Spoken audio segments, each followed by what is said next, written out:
Hello, everyone. Welcome back to Ghostlight. Here I am with all of my friends. What's going on, friends? How's everyone feeling today? Amazing, nervous, excited, Excited. devastated. Mhm. I'm nervous. All of the above. Oh, boy. That. What Can I they just said. say ditto? You know, Oh, boy. Overcoming, I made a joke with Salad about doing all the good rolls today. We reached the follower goal. Hello, thank you. Lots of tech issues early on. I think we've overcome them. Maybe. There's no real telling for sure. But we're here and we're moving. So let's keep on going. What do you think? I'm here with all my friends. Would you like to go around the horn and introduce yourselves? Let us know where we can find you and any projects you want to promote. Let's start with Oleg. Hey, I'm Goldie. Same monkey as last time. I don't have any monkey business to share right now. No monkey business. There's always monkey business when it comes to Goldie. You'll see. Star, what's happening? Hey, Sean here, or Teleron in the chat. I'm working on getting together some people for playing an online stream of Kingdom Death Monster, hopefully starting sometime soon. We've tried a few times. I think we've started 3 times, but never actually finished a campaign because it's like 35 years that you play for. But yeah, I want to start another one, and I'm getting things started for that. So hopefully you'll see that soon on the All Six Sides channel. Very, very nice. You'll have to tell me more about this because I have space in between these sessions to do some stuff. So I'd love to hear more about that. Okay. Frog, what's happening, man? Hi, I am Mac DX. I'm here every other Thursday and over on GM Eric's every Tuesday. A couple things coming up. Not really sure yet what's going on, but hopefully they'll be fun and involve rolling dice and playing with our imaginary friends. So Playing with all of our imaginary friends. Hopefully that's a little better for my audio. Thanks for that, Solid. Moving on to Story Sage. Hi, hello, my name is Sage. A lot of you guys probably know me. On Twitch and most social media, I'm Story Sage, which by the way is STORI Sage. I've been trying to stream at least 3 times a week. We'll see how it goes. And yeah, I post a lot of mental health content. We like to chat and talk on my streams, and I also play a ton of RPGs, so come check us out. Very, very nice. Still loving the content. You had a really deep one today. I felt like I wasn't able to give it the attention that it deserves. I'm gonna go back and watch it when this is done. I Now that the appreciate it. session prep is over, I'd love to hear more about it. Ricardo, Hal, what's going on? I'm trying to get into the habit of not calling you Hal because it's not your real name. You can call me Hal. It's all good. You can call Hey, everybody, Pellet RPG or Ricardo. On Tuesday nights, I GM D&D 5e 2024 game about pirates and everything that goes along with it. On Thursdays, I'm here with our friends every other week, so thank you, Ghost.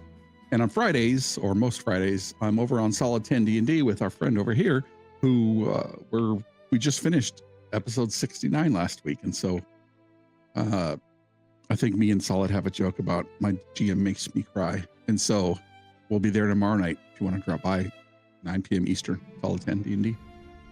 Thanks for having me, Ghost. Not a problem. Very excited to have you, and excited about where your campaign is going over on Solid 10 D&D channel. If you want to check that out, link is in the chat right now. And then we're gonna move on over to Jen/Phoenix/Blue Phoenix, depending on where you find her. Yes, that is all of the me. Yeah, so Blue Phoenix RPGs. I've typed in chat some. I'll probably do it a little bit more. We are starting D&D 2024 I mean, eventually. We were gonna start like this past week with a couple of the two that are already players. We were just gonna do like a little one-off kind of thing. But some stuff came up and I couldn't do it. So we didn't. But we're gonna do probably a one-off next week, and then one-shots are gonna be starting soon. So yeah. Super excited Those for are on that. Mondays. I have a character that I haven't played before that I'm going to play in one of your one shots. Very excited for it. Got my voice picked out and everything. I'm excited. I'm so excited. Okay.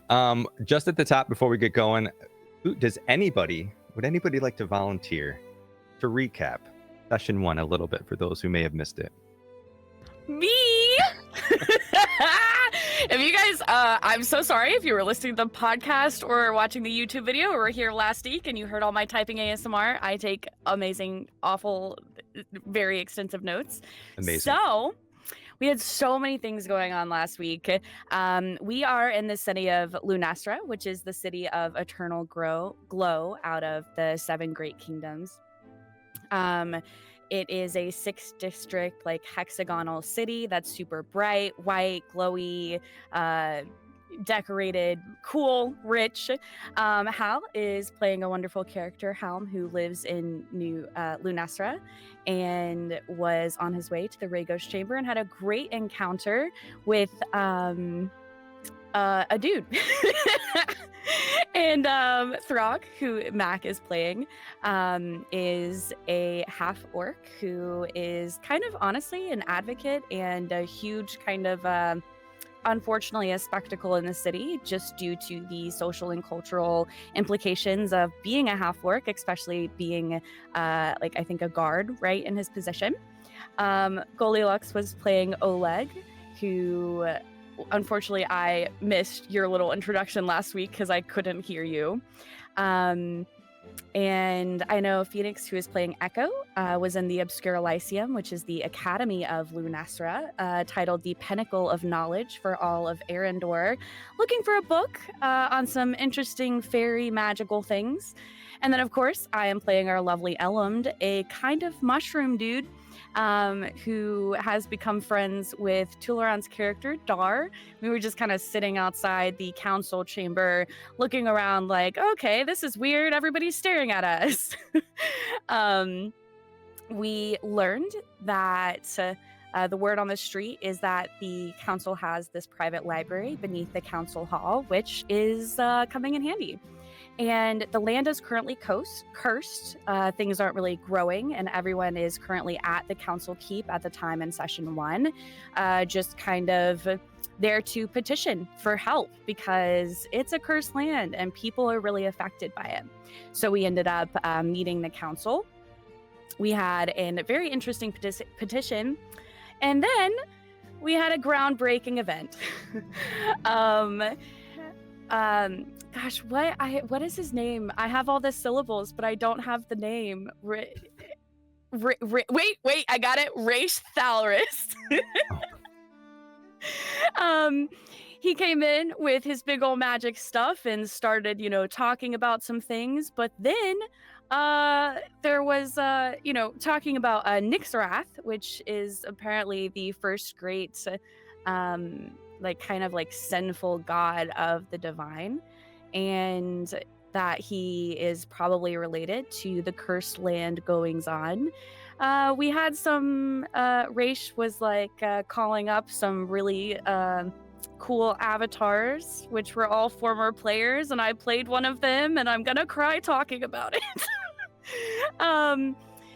Raish told us, you are the chosen heroes of this realm. Wait, did he say that? No, he said that to them. My bad. Moving on. And then a vortex opened. There was this really monstrous dragon reptilian dude that kind of, maybe murdered all the council members and smashed open the council chamber floor. So we ended up in the library. And apparently there were a bunch of copy clones of Race Thalris from different periods of time, which was super cool. We were struck with interesting visions and marked by some sort of divine. And we fought a amalgamated creature of the Council of Seven. We learned a couple of things, and our objective is now to head to the mountains of Valtheros or something like that. That was long, but there we go. Awesome. I think that was a great recap. Big round of applause. Big round of applause. Thank you for that. I knew that you would have just the most outstanding notes, not only because I read them, but the minute you started it, I was like, I recognize those notes. Maybe also because there was 12 pages, but we're not going to talk about that. Yeah, if you want to catch up on any of the lore, if you miss episodes, you can go to our Discord. There is an archive-y kind of section to Discord, and you can catch up, and you can see all of Stage's fantastic notes that they take, as well as some of my notes that I just mash in there, and then we get some session notes. The Discord is in the chat right now. You guys ready to play some Daggerheart? Yes. All right. Hell yeah. Let's roll the intro. Be back in a sec. Woo.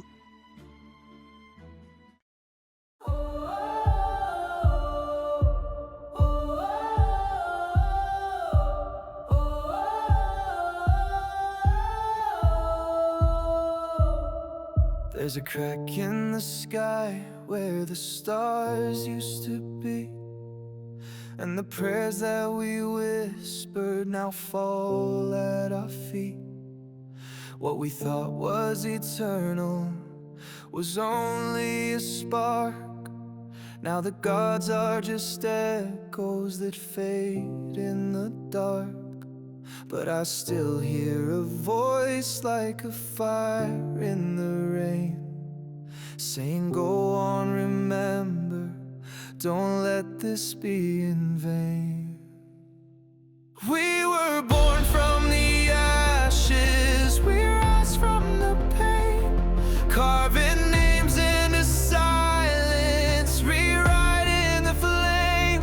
If the heavens are breaking, then we'll stand where they fell. We are more than their echoes.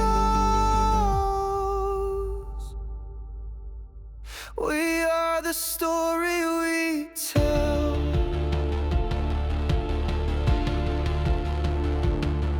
We were marked in the night by a hand we don't know, with a burden we carry but never let show. Every step is a secret, each choice is a threat.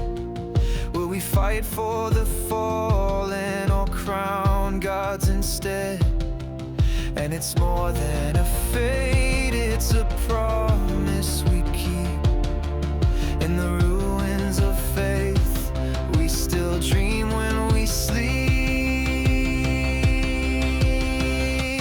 We were born from the ashes, we rise from the pain, carving names into silence, rewriting the flame.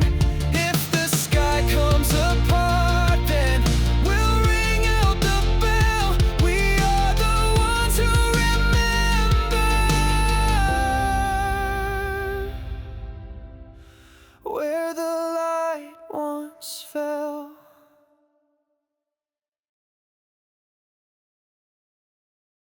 And we're back. The smell of char and iron clings to the air where Mari Bloodpelt, in his shattered form, fell. His cries lost amongst the voices of the council that had been bound to him. The chamber is still, eerily so, save for the faint crackle of broken lanterns sputtering against the dark. Above, faint booms and screams ripple through Lunessra, distant now, as if the city itself has drawn a long, ragged breath. The collapse that dragged you here feels final. Jagged stone, shattered marble hang above like the maw of a predator, sealing you off from the world above. And yet this is the place that Echo sought all along. The private archives of the council, hidden beneath their very hall, stretches around you now. Rows of stone shelves and sealed cabinets stand untouched for decades. Dust carpets the flagstone. Tomes lie scattered from the shock of your arrival, their covers splitting, ink bleeding through the faded parchment. One heavy codex lies open on the floor, its script glowing faintly, as though it had waited for centuries to be opened. The room is hushed, reverent. This is no ordinary archive. This is the council's buried memories, records of magics, knowledge, and items possibly too dangerous to commit to public knowledge. If the city still burns above, here is the ember of its truth. Before you lies a choice. Press onward into the chaos and carve a path to safety, or linger here for a moment. Search for the knowledge Echo came to find. The shelves whisper of secrets bound to ink and steel, secrets that may yet shape the path ahead.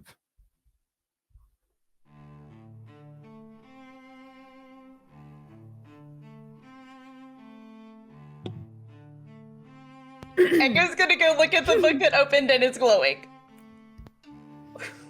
Okay. So you We're not gonna touch it yet. We're just gonna look at it at first. Do you pick it up? He does not even touch it. He looks at what's glowing. As you approach the book, you notice it is written in a language. The ink is glowing faintly. It's written in a language that you don't recognize.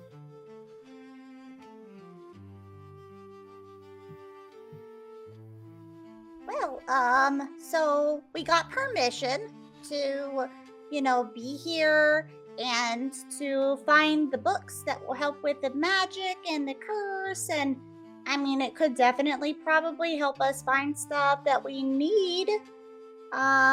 So does anyone want to help me find some books? I have a quick question, if that's okay. Can Elumd recognize the language this book is written in, or the magic that it is written or with? Ooh. That's a good question. Let's roll for it. What do you think? First roll of the day, give me a knowledge roll.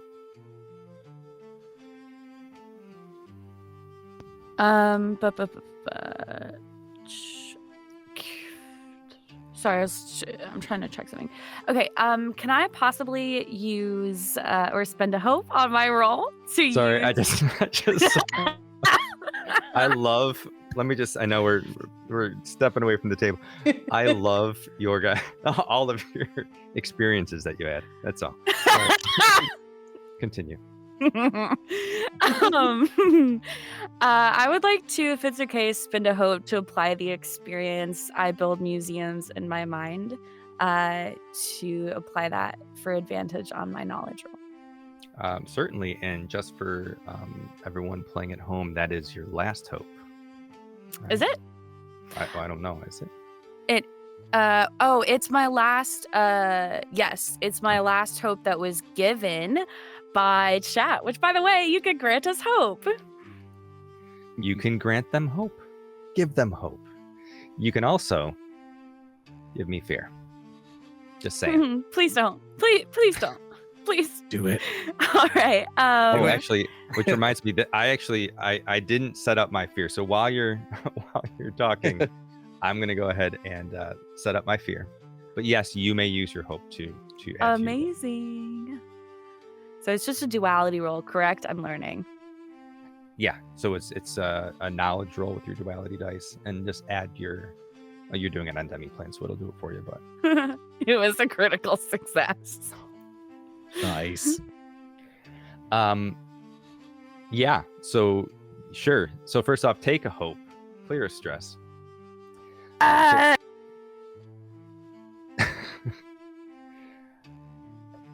you look at this book, immediately you're familiar with the magics at play here. Though you don't recognize the text, you recognize the feeling of the magic because you had just felt it.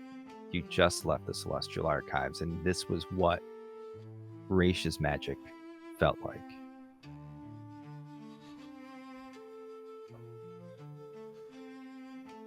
I'm typing. So I recognize this as Raish's magic in particular, or the magic of his the god that he is an avatar of. Correct. Yeah. And so specifically, this isn't magic that you recognize from Raish. This is the magic that Raish is imbued with from his deity. And so because of that, I still have my what is it called? It's a magic hand. So I still have my magic hand active. And can I go ahead and pick up this book and just kind of bring it a little bit toward me, where I'm just like chilling in my little wheelbarrow, and I would like to observe the pages that it was open already to. Okay. So you pick up An the echo book. flutter with the book and like be like right up against the pages, so like right next to Elm. Certainly. So as you pick up the book, you pick up the book. You just pick up the book. Because you don't recognize the pages that it's open to, you don't know what it says specifically, but you do recognize names that are written in the book as they're written in their common form. It references two things that you can make out: Nixarath and Golvathar. How do you spell that? GUL''VOTHAR. I'm so sorry. And I don't think that we have necessarily encountered anything of Golvathar at this point. Do I know anything in particular about this divinity? Elam specifically knows what Golvathar is, because it is the now, ruined orc kingdom. It was where the orcs, where they lived, like where their kingdom was before they were pushed out by the pact kingdoms, or the pact that the kingdoms around them made. So that was the original orc kingdom. Once they were pushed out, it's been sealed and just lies dormant. Thank you. If it's okay, I would like to go ahead and close the book, and I'm going to head and I would like to pocket it, but really I'm just gonna stuff it in between my little marshmallowy thing in the wheelbarrow where I'm sitting. As the book closes, it stops glowing, and you get the sense that it's probably okay to carry. It seems you didn't get any sense that it was going to harm you or had malicious intent. Awesome. Ellen, could you read it? What did it say? Could not. Oh, okay. And he'll flutter over. So are we okay? Maybe looking for books about magic? Is it just us, or are there other people in here with us? It's just you. You were here. Everyone else that was in the council hall perished in some way, shape, or form. You were spared once you sort of plane shifted, and this is sort of where you ended up, and you fought Mare. They brought you back here, but it's just some remains and you. You can still hear faintly rumbling and screaming off in the distance. Also, another question. How crazy is my arcane sense going down here? I can sense the presence of magical people and objects in close range. Your magical sense is going off for obviously your magical friends that are here, but also magical objects that are in the room. You're definitely feeling a pull towards some of the closed cabinets and shelves. Okay.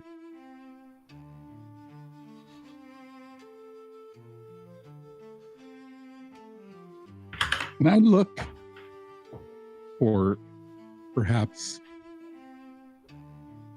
a book or tome that has its own lock on the outside? Maybe it's like a forbidden text or something. I want to go around and like pick up all the secrets.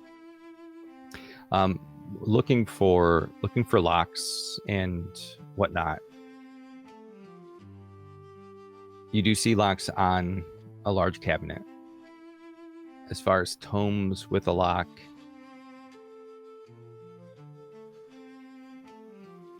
you do see one in the corner. I'm sorry. Actually, why don't you make... I already gave it to you. You do see one in the corner. Should have done a perception check. It's fine. Instinct check. You do see one in the corner. It's pretty obvious that it has a large lock on it.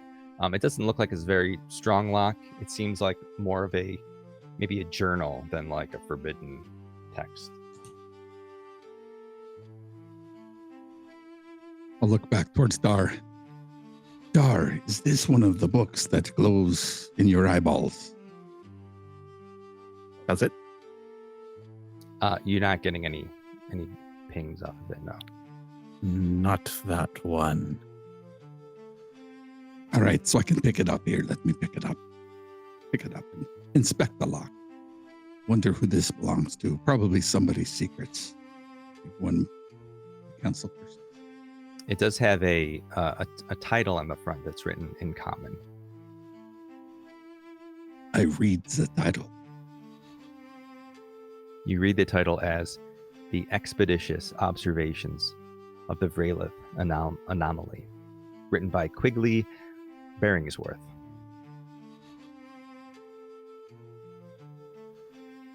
Can I unlock it?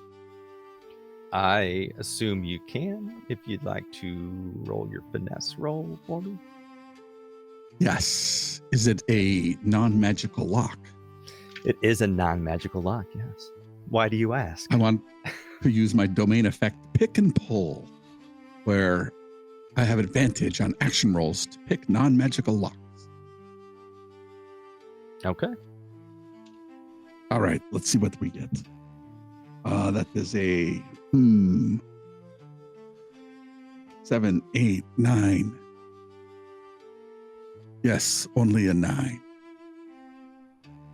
Okay. So as you try to get through this lock, we'll take your hope. That's good. You just can't seem to get this lock to fall into place.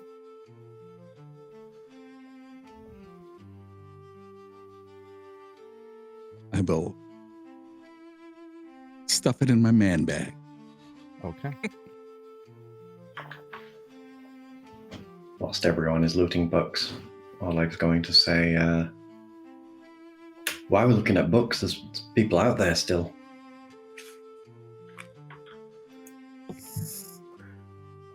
Is there That another way is. You good?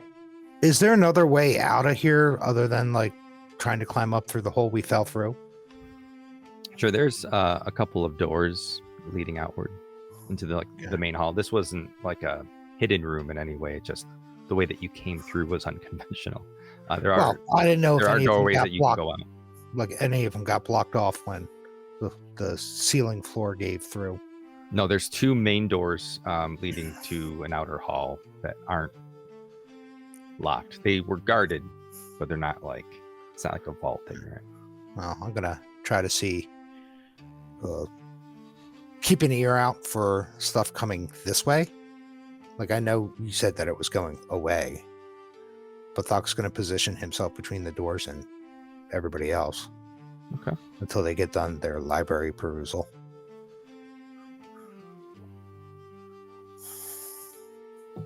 As soon as Ellen put the book away, and he noticed other people kind of starting to walk around, looking with their magic eyes, and looking for locks on books. He decided, well, I guess we're gonna look then, and started fluttering around looking. Who was it that asked why we're doing this? Was it Oleg? Yeah, Oleg. Oleg, yeah. Okay. Echo, I'm assuming looking at a book or two turns, so that he can talk to Oleg. Well, see, I mean, we got permission, and it could help us, like, save the world. Like, there could be something important. And we probably won't be able to come back here. As you fly and sort of look and see people looking through books, and you see Throg sticking his head out the door to see if it's safe, roll a perception check for me.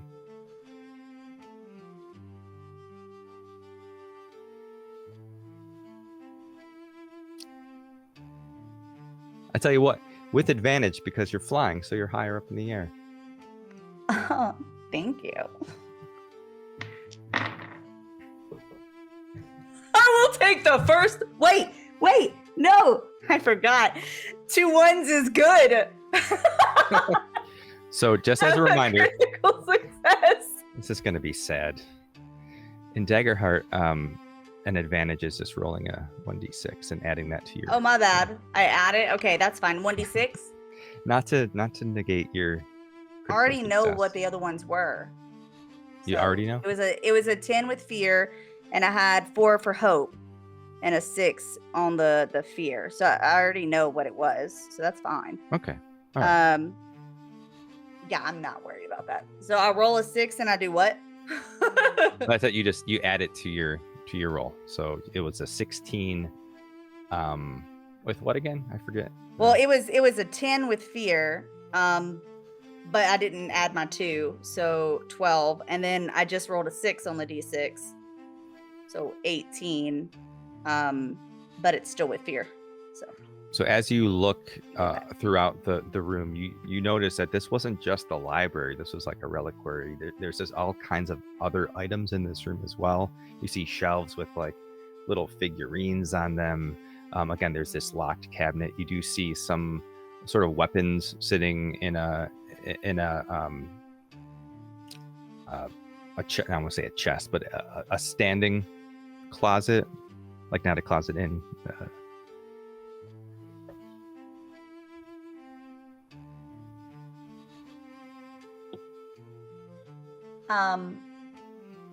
She'll look to the weapons. Sorry, he will. First male character. He will look to the weapons, and then to everybody else. Well, we have some weapons over there, and there's these cool little things. Maybe they do stuff. Oh no, books! We need books! So many things. You happen to see a short sword over there. Do I? See a short sword? Yeah, with the weapons. You don't. You do see a long sword, and you do see an improved rapier. I see a long sword, and I see a rapier that looks, kind of like cooler or something,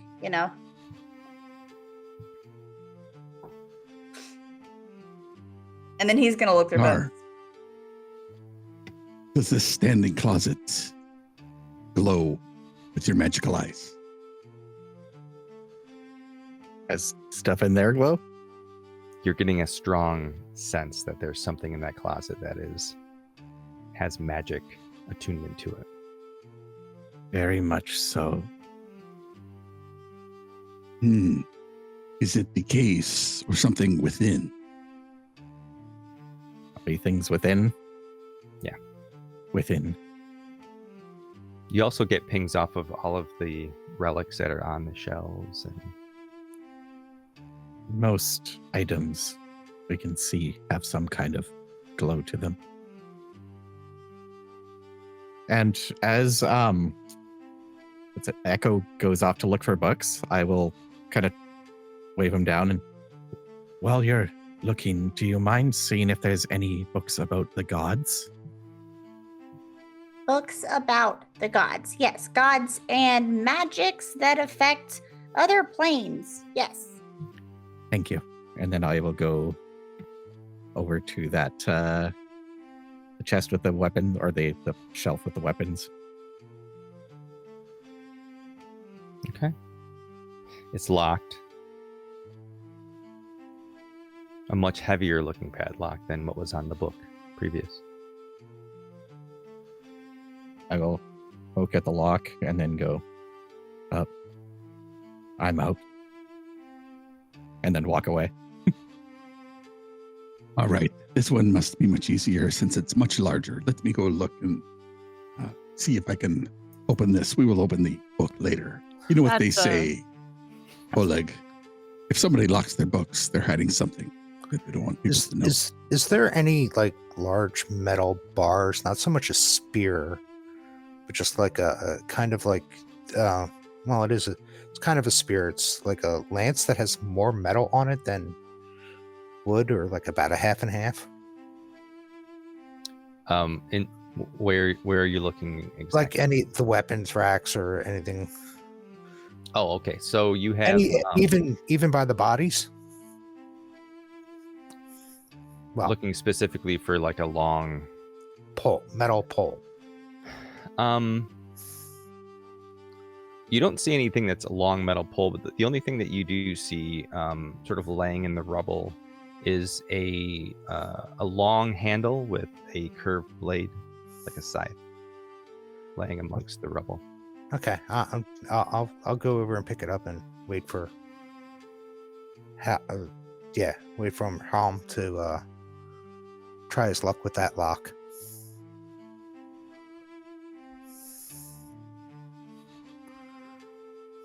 Great. I would like to try to open this lock. All right. It will be much easier than the last one. Give it a roll. All right. That is much better. That's a 11, 14, 19 with hope. That's it. Just take your hope. That'll do it.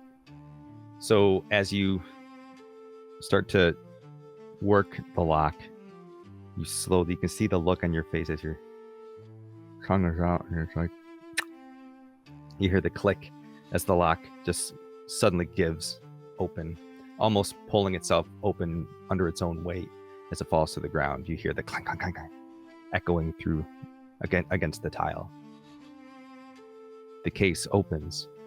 You see a variety of weapons, not really thrown in there in any cataloged way. They're literally shoved into this container that I assume that they just wanted to put them somewhere where no one could get them. So they shoved a bunch of things in there. It's very deep, this chest. You see some gauntlets that have some runes on them. You see an axe, a hammer, two-handed hammer. You see a short staff. You see a very old, it looks like old wood, this decorative bow that has a quiver sort of wrapped in with it. You also see varieties of armor just sort of thrown into the back of this. You see some chain armor that looks silver and like almost ornate. You see some armor that is covered with runes. You see armor that appears to be made of leaves and wood. You see an iron breastplate, and you see this soft armor as well. I think Helm starts to recount exactly what you said out to the group. Looks like there is a battle axe, a two-handed hammer, a rapier, star. Which one of these is glowing the most? I'm not sure. I want to pick that one up, but this rapier is pretty good.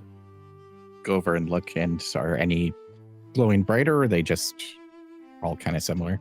Everything in there has a little bit of a glow.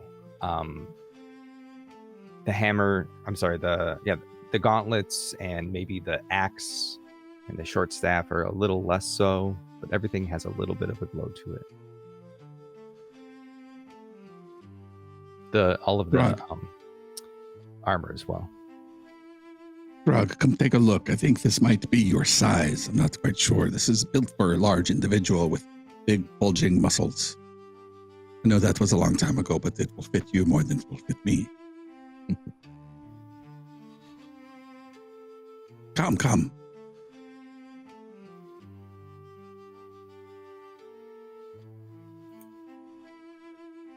Was that me? Yes, that was I didn't Rug. hear. I didn't hear the Come on. first word you said. Yeah, I'll walk over. I use the skinny blades. I don't use any of these big, I don't know, things that you use. Anybody else? There's some things for all of us. Come, look. I'll look at the armor and the axe. So there's some chain armor. There's some sort of a lighter armor. There's an iron breastplate. There's some medium sort of leather working with some ringlets in it. It's very, very soft, dark. There's a tree like leafy, natural appearing armor as well. All right, I'll look at the breastplate and. I mean, does the battle axe that's in there look any different than mine?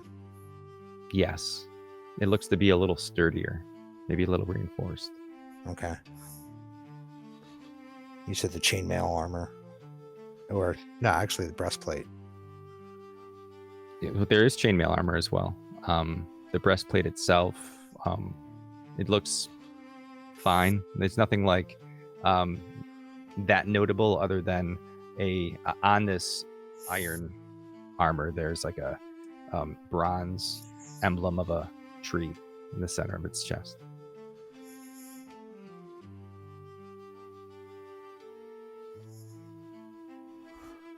All right, well, I'll take the battle axe. Does Oleg wear plate armor?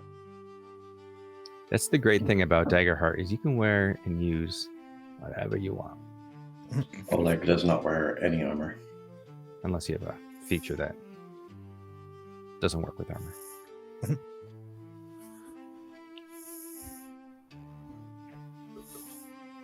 I wonder if this, leather, fine dark leather, I wonder if this fits. There are also some magical gloves and something else. Come on, come look. Like, if we don't take some of this stuff, right? The people who are upstairs running around are going to come down here eventually and just loot the place of the combined knowledge of Lunessra for the last millennia. What do the gloves do? And we have to save the world, so, I mean, might as well be us. You said there was like a light fabric type armor? Or like there's like a which one did I say? I believe Helm grabbed the sort of that softer one, right? The darker one. There is still a no, go there. All right, fine, I'll do it this way. There is still another lighter armor, comparatively speaking.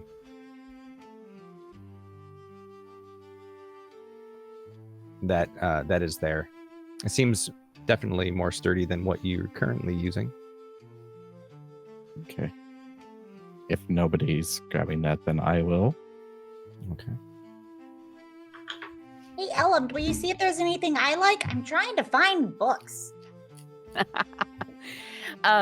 I would say that actually at Echo, like, kind of, I imagine Echo like distractedly like turning his head and like saying this as he's searching things. So at Echo's, request, Elmd is gonna kind of just go over and I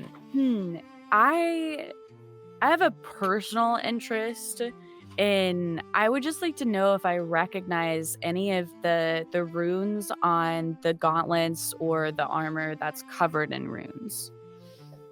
You know what? Yes, you had such a great roll previous. I'm going to go ahead and say yes. You do recognize some of the magics that these pieces are imbued with. You recognize the armor that has the runes to have a property that allows its wearer to slightly shift when being struck by an enemy. And then for what was the other one you said? Oh, for the gauntlets, they're empowered by strength. They do magical damage.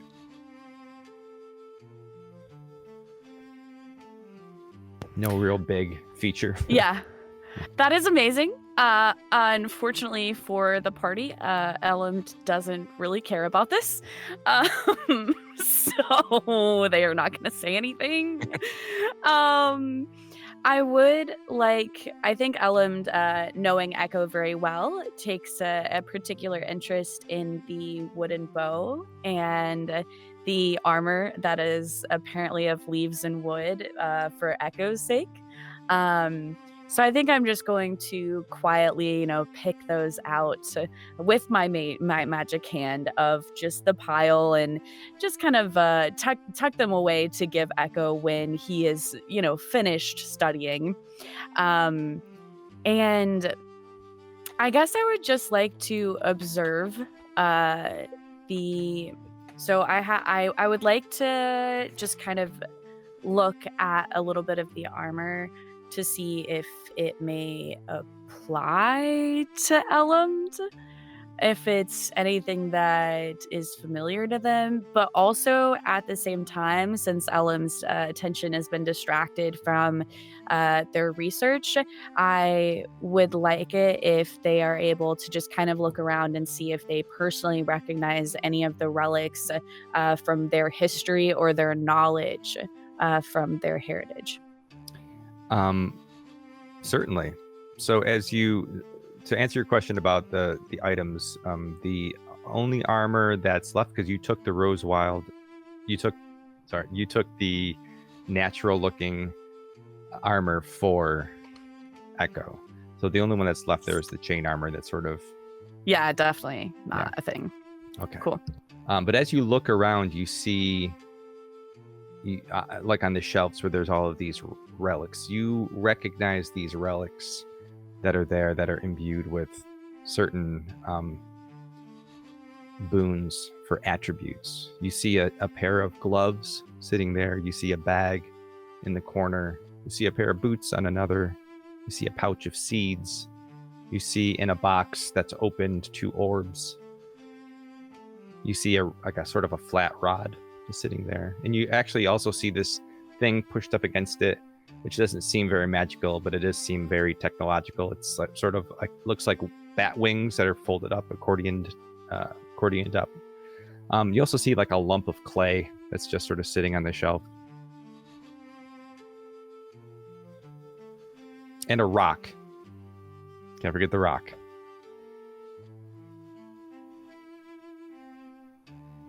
I think Callum's going to look at what's left in the case, and he's going to pick it one at a time and drop it next to Oleg, and then next to Dar, and then next to Elam, and then next to Throg. Like, he's going to look and see if they're wearing anything similar, and he's going to, can't carry all of this, so you guys got to carry some of this. I love that. Okay, so are you going to take everything out of the case? Yes. Okay. Hell yes.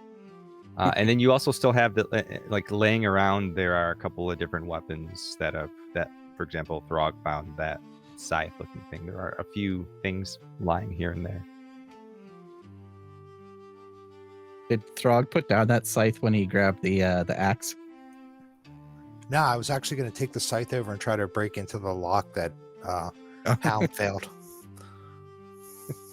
Literally just stick Star it with in the the scythe is stick it the in the button, right? I hasp. kind of just want the scythe to use as a walking stick. Oh, you want it?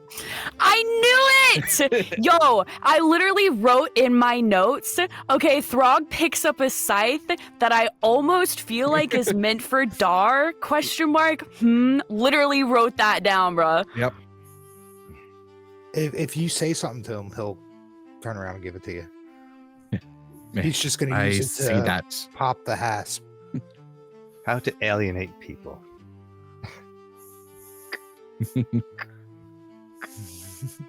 Yeah, once he's done there, I'll just go over and may I see that. There you go. Do you want me to roll anything to see if I broke the hasp with the scythe? So this is for the book, right? Yeah. Yeah. So I would say do. Are you whacking it, or are you just trying to like? I'm trying to We're pop doing it. strength or finesse. I'll let you make the choice Oh, and how you want to approach it. I'll do finesse because that's such a higher score. All right. You know what? Since it's for Helm, and like he's like the closest thing, I will spend a hope. Okay. Only because Helm is the closest thing Throg has to an actual friend. Now, the commander's dead. All right. So spend a hope for. To do this check. But are you adding a? What are you spending the hope on?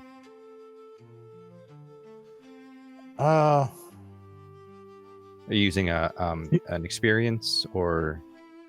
This is not a negotiation. Okay, you're negotiating with this book with extreme prejudice. I love that. I'll allow it. All right, I go ahead and help Throg and spend the hope. Because There I you hear right here is what I think. I couldn't get it this way, so maybe you could pop it that other way. Okay. So that will give you a D6 to add. Do you want to roll it, or do you want Helm to roll it? Go for ahead, you? Helm. Go ahead and roll it. All right, here, let me see what it says. That's a 1. All right, that's a 12 with fear. And you were finessing it, right? Yeah. Okay. I'm gonna go ahead and take that fear. And as you get the scythe into the lock, and you break it. You break the lock. You also skewer the book. So it's open, but it's got a little bit of damage as you have pushed it through the entirety of the book. Here. And I'll hand Helm the book. Helm will look at it and then flip it over to the back and see the hole, and then flip it out the front. And Dar the scythe. That's okay. Perhaps we should I can cram this back in. Maybe I can get the sense of what this means.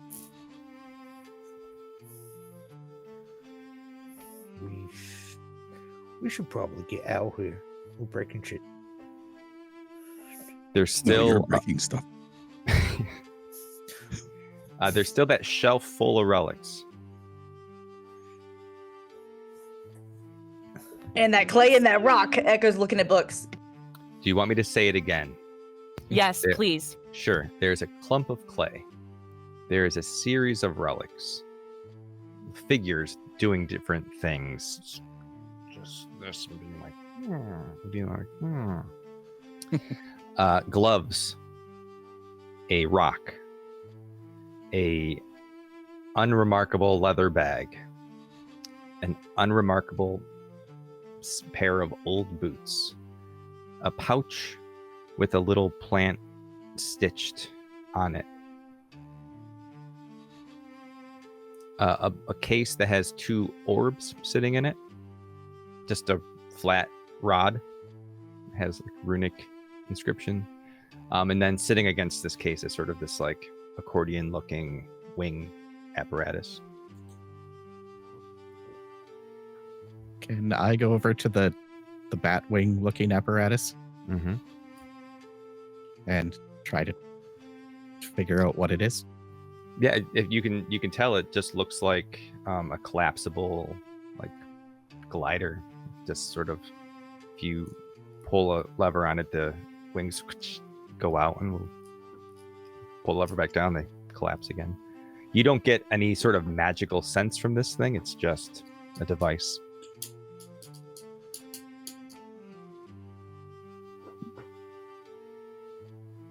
If no one I'm else just wants gonna them, strap it on and test it a bit.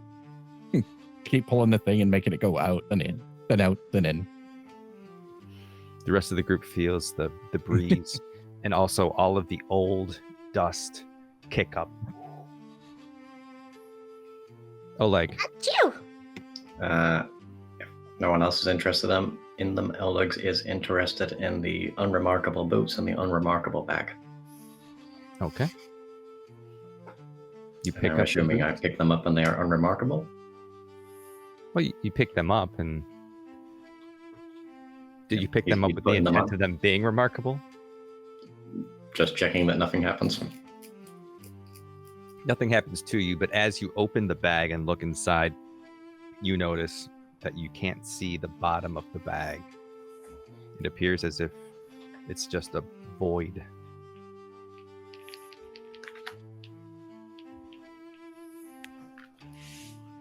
The little figures doing different poses. Are there 6 of them? You know what? I didn't realize it, but yeah, there are 6 little poses.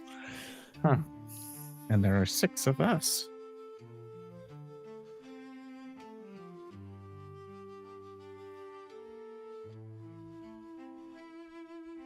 What could that mean, Dar?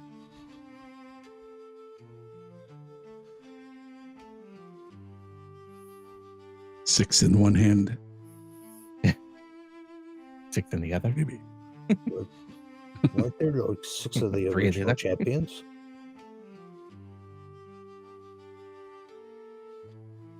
Would anybody like to pick one up? Is there one that looks like a Qatari? They don't seem to have any particular Hmm.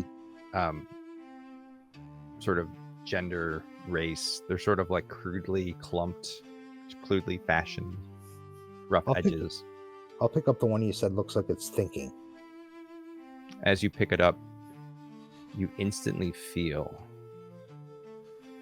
a little bit like recalling things seem a little easier. Comprehension just became a little bit more simple. I'll raise an eyebrow and put it in my stuff and kind of go, it makes my brain work better. Must Well, be a that can't dramatic hurt. And improvement. then I'll put it. I'll shrug when he says that and just put it in my bag.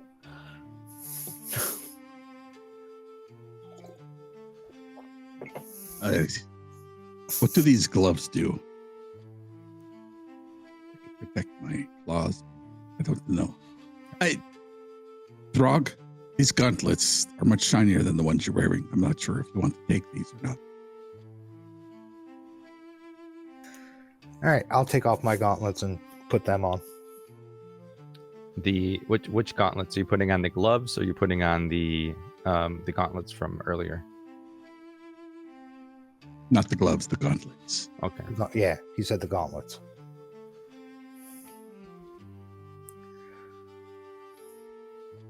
And Okay. the shiny new chainmail.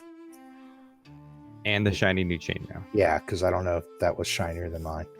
Well, you had the breastplate. Oh, okay. Yeah, I took the breastplate. Elam didn't like the chainmail. Oleg's not wearing anything.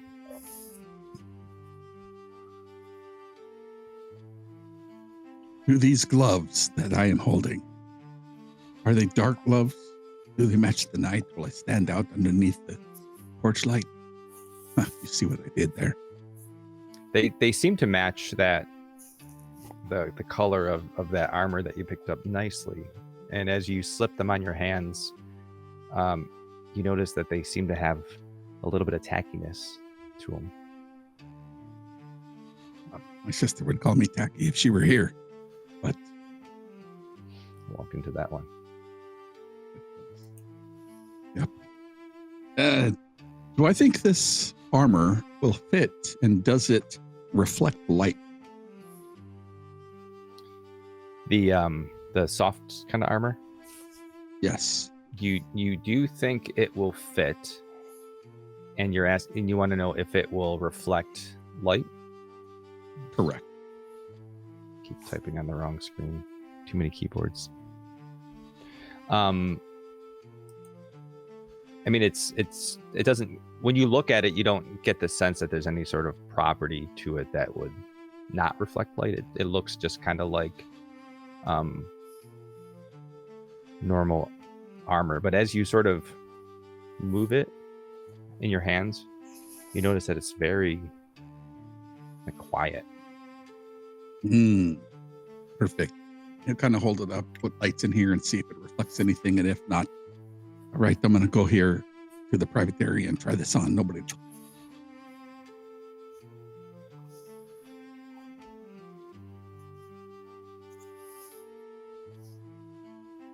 Does anybody else want anything? So I rolled a d6 to see which figure I would pick up, and I got agility. Okay. So you pick up the figure that looks as if it's like in a sprint.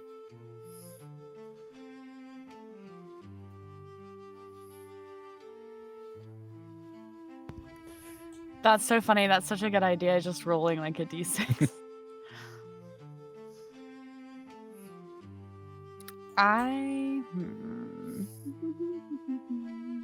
Come on, Ellen. Come grab one of these. Ellen just silently kind of rolls over to this shelf of relics. Distastefully looks at these boots since, they don't really have feet. I think Oleg has them the in boots. front of you, so it looks like you have. Okay. So instead, just kind of like looking. I mean, it's such a shame you can't see Elam's expressions with their mushroomy face, because they could be giving Oleg and the boots a side eye. Side that half of their Side, head. the whole side of it. Yeah. They Side On the eyes. side. So you see a few more relics. You see that clump of clay. You see those orbs that are sitting there still. That rod is still there. That little pouch. With I was going to say, didn't you say there was a thing of seeds somewhere? Yeah.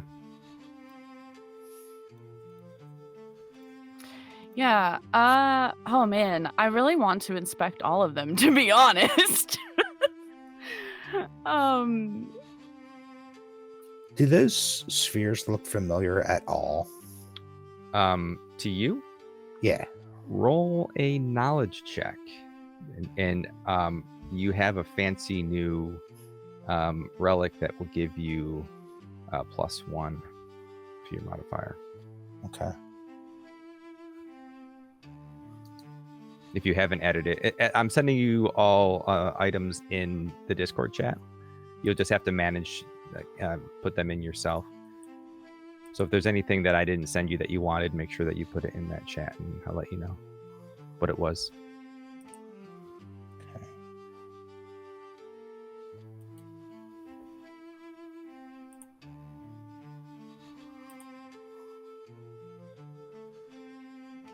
Well, technically, Echo is still trying to find books and asked Ellum to grab this stuff for Echo. But if Echo looks, does he see one of the relics that might be like trying to see things better? Yeah, you see a relic that does appear as if they are alert and sort of looking in the distance. 14 with hope. Oh, okay. I forgot what you were rolling for. The Take your spheres. hope. Yeah. You know what? A little while ago, you may not have realized this, but you have seen orbs like this in use before in the palace. You've seen people use them to communicate with others. They hold them in their hand and they speak to it. And then when the person holding the other orb speaks to them, they just hear it. Helm, talkie rocks might be helpy. Who am I going to be talking to? If we get separated, we can talk to the rest of the party. I also just want to reiterate that Oleg's bag seems to be bottomless. So we could just basically pour everything into the bag. It's All right, right. everybody in load there. all the books. Because y'all are All right, like looking at relics and you hear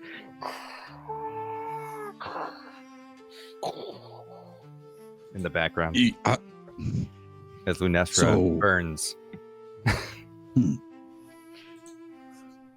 If Oleg were to say, fly ahead, since he can fly, he can go faster than us, he could tell us what is up there, and then get back to us and say, there is something coming up.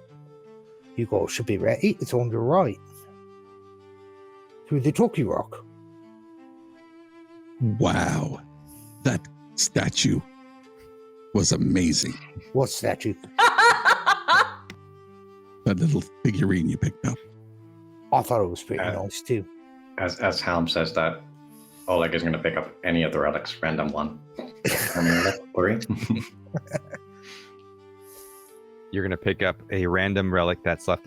Did Echo grab the one that looked like it was looking away or no? No, N- definitely. I don't would. know if Echo had floated over there yet or not, but he was eventually going to. But he's still looking for bucks. He just kind of saw it. So as you pick up a random one, you suddenly feel a little bit more subtle. You feel like you could hide easier, maybe tinker or control things a little more simply. Goodness. Yeah. He throws it in Echo's direction. Like, hey, butterfly. Oh, well, I haven't heard that one before. What's up? This is a relic launched in your direction. Huh? I guess I'm catching a relic?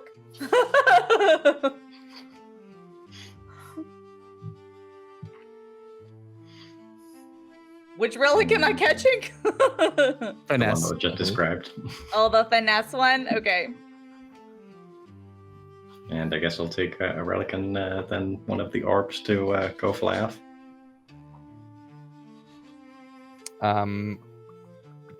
You're taking one of the other relics. Completely random. Yep. All right, you take one that looks like it's the agility relic. Let's stop beating on the bush. Okay. Wait. I thought Dar already had that one. Yeah, Dart took the agility. Oh, okay, hold on. I'm sorry. So you have the one where it looks like somebody giving a speech. Again, that would have been good for Hal. You're right. I annotated it here, but not there.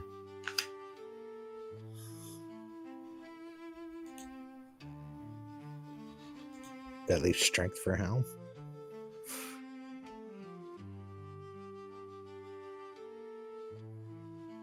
Is Elamath one?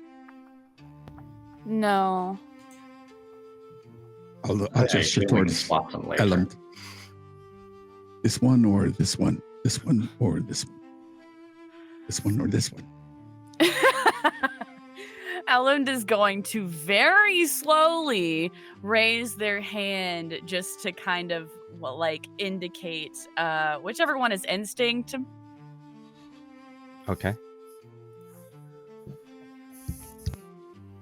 Tell me when to stop. Oh yeah, that's definitely gonna work. You're So fast moving. The one that's like flexing like this is the one that's remaining in Helm's hand.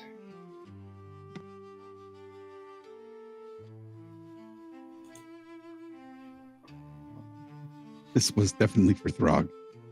Well, I will keep it in my man bag. You can always trade it. What's the fun in that? You only have this boon while you have the relic, and you can only carry one relic.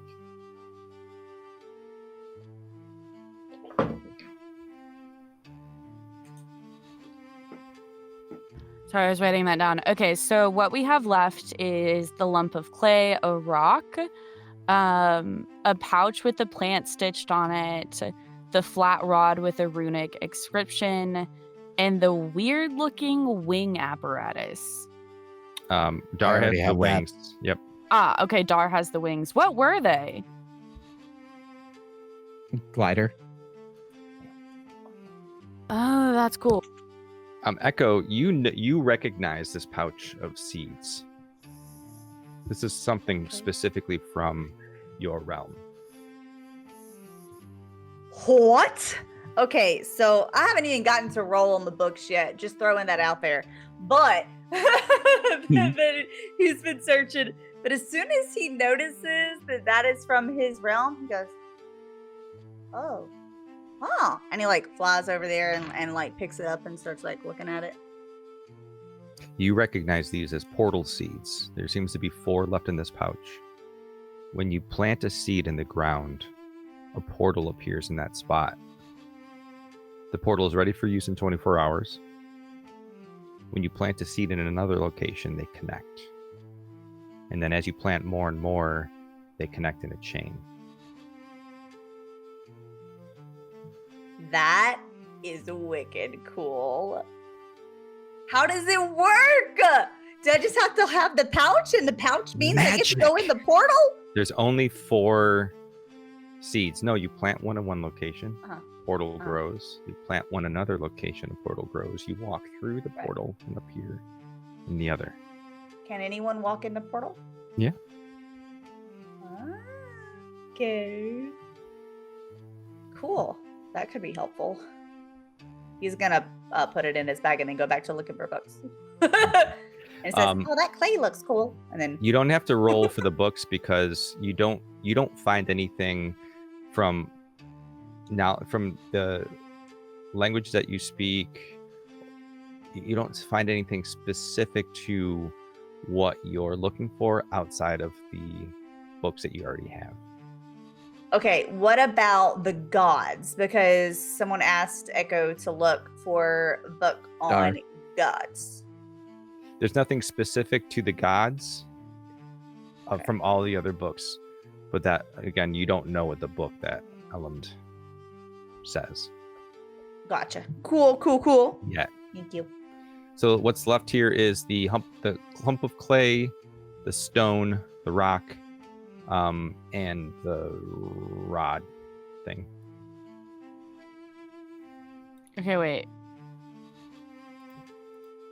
Okay, cool. First of all, I would like to know, can I read the runic inscription on the rod? Yeah. I mean, you had an awesome knowledge roll to start this whole thing off. You recognize the runic inscription. This rod itself, once activated, it immediately is suspended in place and doesn't move until it's deactivated. It doesn't abide by the rules of gravity, and it just remains in place. It sounds like a really familiar object from maybe other systems. Some would call this rod immovable.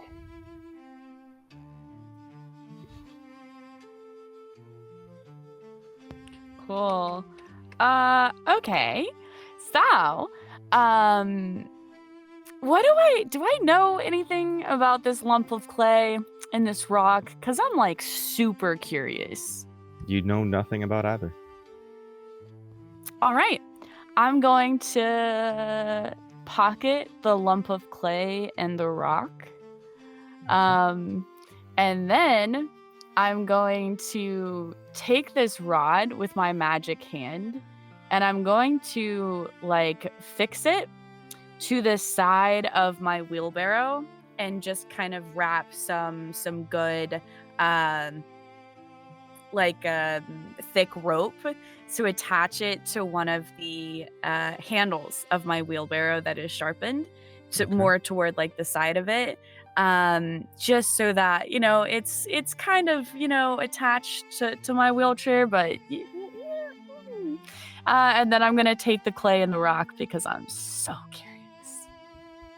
Okay, you have it. And while Echo is moving around and people have been looking at different things, the group notices that Elam has been taking bits of other materials along the way and like fastening it to their to their cart just to reinforce it. Elam may have gotten the feeling that you might have some dire times ahead, so they've begun making their cart a little more battle ready. All right, you have all of the items. There's still some. I know that Helm put out some weapons out there. There's a bow, there's a short staff, a hammer, those gauntlets. Well, actually, I'm sorry, Throg has the gauntlets. There's a longsword, there is a dagger, and there is a broadsword. Helm is be standing there looking at everything and naming it out. Is the bow a short bow or is it the long bow? Is it taller than Echo or twice as tall as Echo? It's a long bow. He's like, that's not going to work for me. I have this other dagger, so I'll put this other dagger on the right side. Anybody else going to use any of these things? Because they're just going to be left here. Or like, can anybody carry some of this stuff? Maybe we can pass it out on the road. Elam is just going to roll away. What kind of hammer? It's like a two-handed war hammer. Okay. Well, if no one's taking them, Oleg's going to put all of the weapons into the bag. Do it. I like it. Echo's gonna sigh. Well, I didn't see anything helpful. And there could have been something about gods, but I don't speak all of languages. So, I didn't see anything. There's another library here that might have stuff about gods if it's really important. Your group really gets the curious about them. Sorry. No, I was just curious about them. The old guy spoke of them with importance, but the young old guy was very dismissive of them. Yeah, I guess things can be, more important for you at different, stages of your life and stuff. I don't know very much about these gods. I know a little bit about a couple of them, but so it might not hurt, but it's not here. And then he's gonna flutter after Elam. So as you're in this room and taking your time kind of going through all this stuff, you can still hear this rumbling. It's getting further and further away, this sound of danger, but you still very much feel like this place isn't safe. So as you finish up your search of this library and move through the doors that are there, just outside, that brings the group just outside of the private archives into the hall. You sort of feel the weight of the archives linger behind you. You realize that it's still heavy with secrets that you haven't discovered, but it was time to leave. Beyond the shelves in the shattered council chamber, a pair of iron-banded doors creak closed behind you as you move down this long corridor looking for an exit. The air is damp, smelling faintly of brine. The sound of water lapping can be heard echoing down this stone hallway. The chaos dims a little here, muffled by the stone.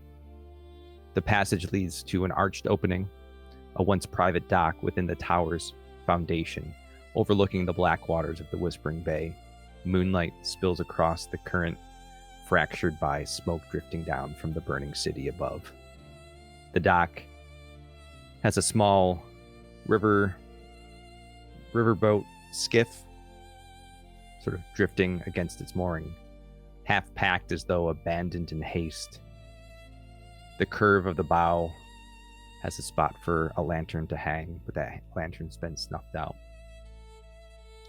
Inside you see some bedrolls, some rope, some bags of plain clothes, as if there was someone packing to escape and they just didn't finish the job. Maybe it was a family or a servant who meant to fled but never returned.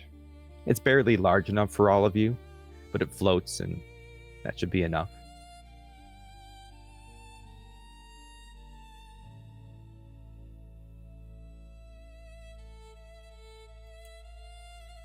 Looks like we found a road. You're gonna take the boat. I really need to see the map again. I think that a boat might be a decent, because wasn't there like a river? Well, this is a very small boat. This won't get you there. It will get you out of the city, though. Okay. Cool. Then yes. Okay. So as you hop in the boat and you push off from the dock, you paddle these large paddles through the channel that cuts through the center of Lunessra. You can hear the screams of the city around. The light glow of the Asteris crystals, the prisms, have given way to this flickering of the flames that are consuming the city. Finally, as it slowly is out of the channel and into the Whispering Bay and beyond, you manage to maneuver the skiff west, and eventually you scrape across the shallows of the western woods. Still, smoke clings in the horizon where Lunessra burns, but the trees here are still, their branches catching the first breath of dawn. From here, the road leads north to the hills of Valtheros.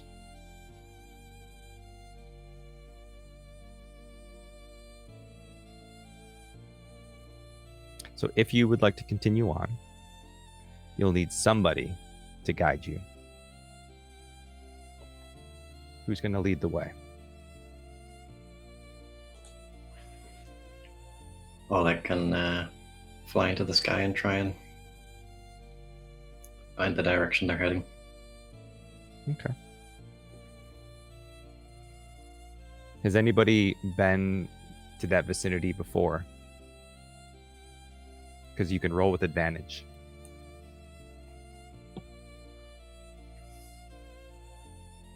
Trying to remember all the places he's been. I don't believe that Echo has. If anyone has here, it would be Throg or Ellen. I have a question. Yes.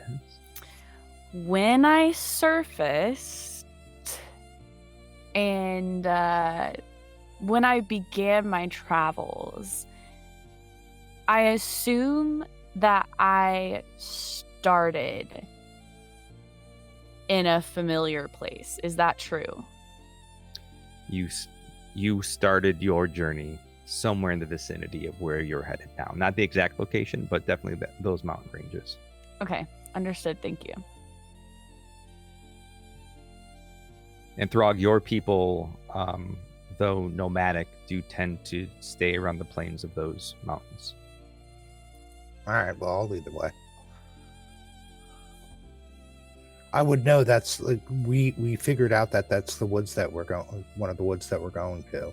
Mm-hmm. Because if I remember, there were two. and I would recognize the woods from like living on the plains. Well, you're going to the mountains. Yeah. So you're headed to those mountains. So yeah, you would know that way. So why don't you Okay. roll instinct with advantage. Okay.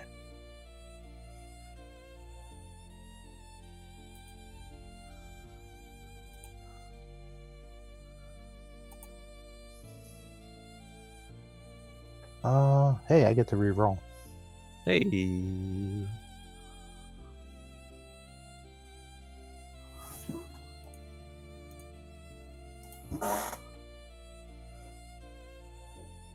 I got a 12, however, with fear. Oof. I'll take that fear. So this is going to be all right. Oh, wait, hold on. No, actually, I have to take this one. That was a reroll, so I have to take the reroll. Okay. So success with fear. Okay. So as you all make your way, this is going to be about a week on foot. I would like you all to let me know what types of things do you encounter happens. Keeping in mind that as the events of Lunessra happen, those same events are pushing outward from Lunessra as a circle pushes out into Vel Drannon.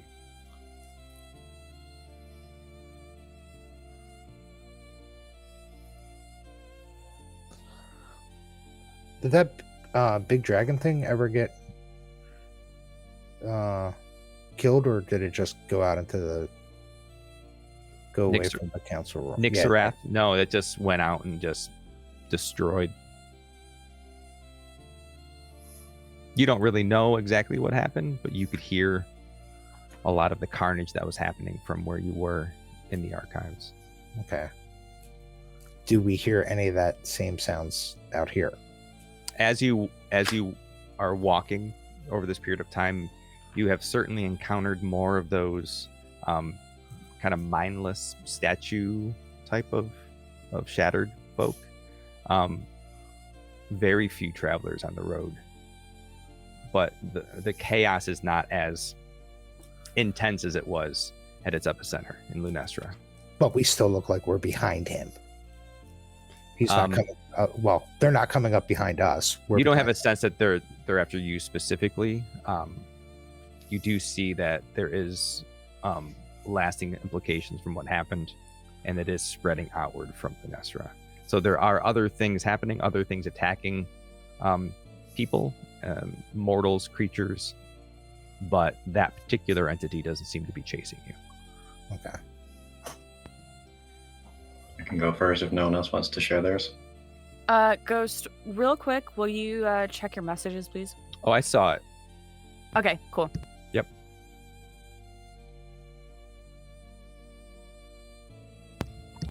Sorry, Goldie, go ahead. So on one of the evenings, the party passes by a decaying wheat field. The soil is all cracked and dry. Withered stalks in the fields from the corruption. And roughly the center of the field is either a young boy or a young girl. We can't really tell from the distance. But they seem to have strapped a mop to a scarecrow's arm and the lid of a basket on its upper arm. And they have the same in their arms, and they're play fighting with the scarecrow. And as they pass it, Oleg would have just stopped to stare at that scene.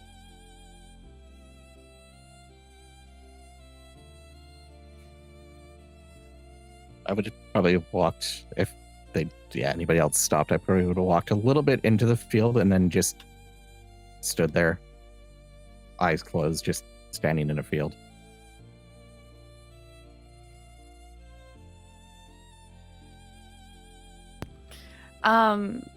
In this situation, I think that Elmd would roll a little bit close to Dar and say, would you like to stay here a while? Is it, you said one like evening or night, or was it like what time of day is it? Some point after they've left the city, probably at late afternoon, because there's no one working. It's just the child and the scarecrow. If we're stopping for the night, this may be a good a place as any.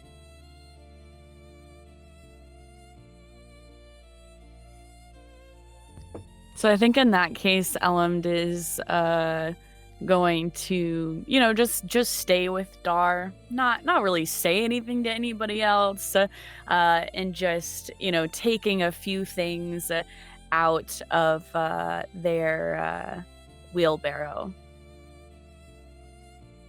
Just some bits and pieces of things that don't necessarily make any sense to anyone else.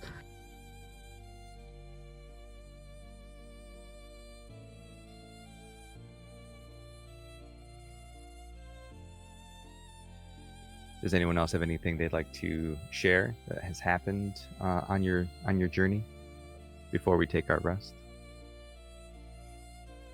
I think as Throg is leading the way from this group, Al will jog up next to him at some point, and he'll kind of walk with him for several minutes on end, and then he will look to him and then kind of give him a double take or glance back towards him and say, "You know, Throg, you have that look in your eye again. You know that one just before you get into a scrap, a little bit of anticipation or something like that? You have that same look in your eye now. Why is that?" Well, I'm just looking at all the stuff that went on in the city, and now it seems like we're catching up to whatever's up. It's all around us. I don't remember it being this far. On my way to the city, I remember these fields being a lot more. What is the word you use when everything's calm and happy? Idiotic? Idiom? I think that was the one. Okay. Oh, but now it's all destroyed. And it's just really got me on edge. And I don't know. I mean, it was one thing when I had to guard a council chamber every day. Not a big deal. I could contain it. And the 7 people inside, there were other guards to help me. Now, we have a group, and I know you're capable. I assume Oleg's capable, because, well, that's a pretty elite group he's with. But we have these other people here too. And then to top it all off, we got to save the whole bloody land. I mean, I just came here. The whole point of me coming to the city was to establish peace between lands. But now it seems like we're saving the bloody world, and I think we do have an uphill battle ahead of us. I mean, we are walking towards the mountains, so it will be uphill for a little while longer. And we're gonna run into the troops of orcs that don't think like my kin.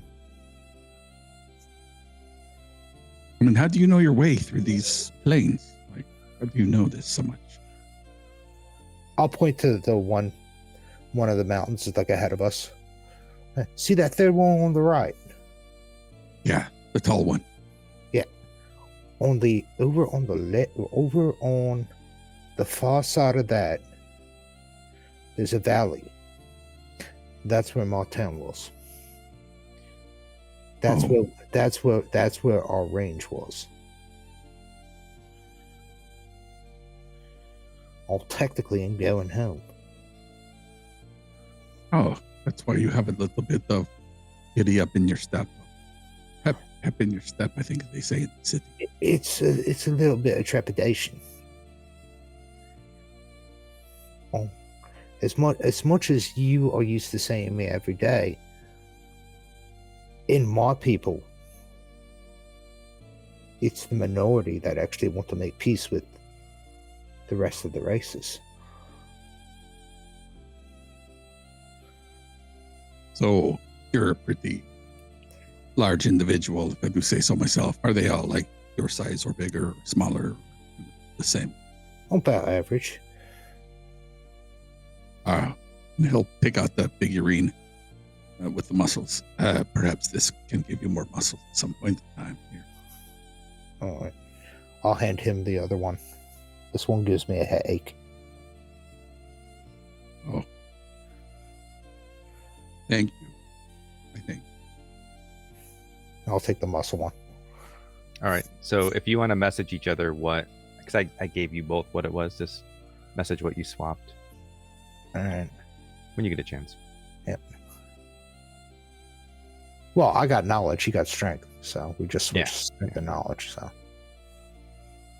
these are all things that you can actually add to your inventory. I just gave you the name so you can look it up. Okay. So as you make camp for the night, you're in a linear danger area, as we like to say. Someone's going to need to stand guard. Dar. I will. But before we completely go to rest, can Echo do something? Sir? Okay, it's about the thing I messaged you. So as you're like kind of setting up camp, he's gonna kind of flutter kind of above them with the blue and a little bit of gold, like pixie dust, kind of coming off of his wings. And he's going to cast Conjure Swarm, but not to actually hurt anybody because none of them are like bad. So it's gonna do the fireflies and just have them the fireflies just kind of like dance around the party. And he's gonna say, I know that, today kind of sucked a lot for a lot of people, and it was really hard. But, I mean, there's tomorrow, and, we'll just all do our best together.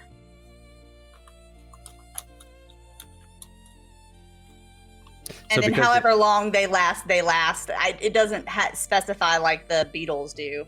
Yeah, this is more because like an in-combat thing. I think you're using it in an unconventional way. So let's just say they last as long as you want them to, or until the end of rest. And just spend a hope. Don't worry about the spellcast roll. Okay, cool. So that's what happens. Am I able? Oh, I'm so sorry. Go ahead. I was just gonna say that they start dissipating as people fall asleep. It's kind of. If it's all right, I would like to. I'm gonna remain by Dar, just in my wheelchair, and I would like to, for my project, potentially work on deciphering the book that is charged with divine magic that mentions Nixarath and Golvathar. Okay.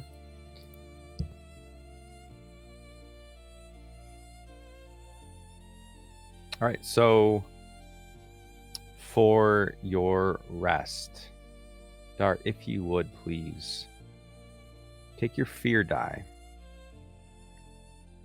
and give it a roll. No modifier, just a straight roll, and let me know what you get.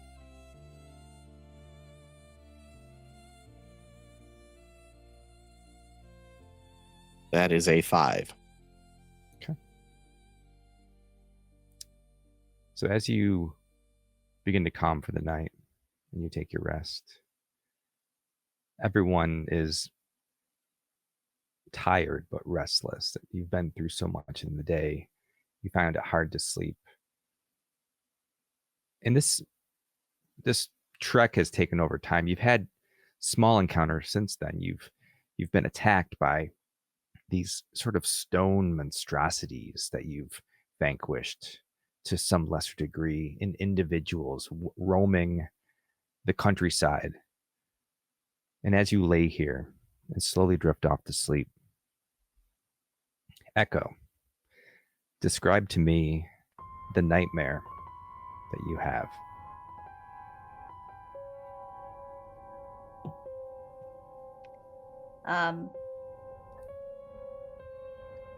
Well, there was a lot of death. So I guess Echo is just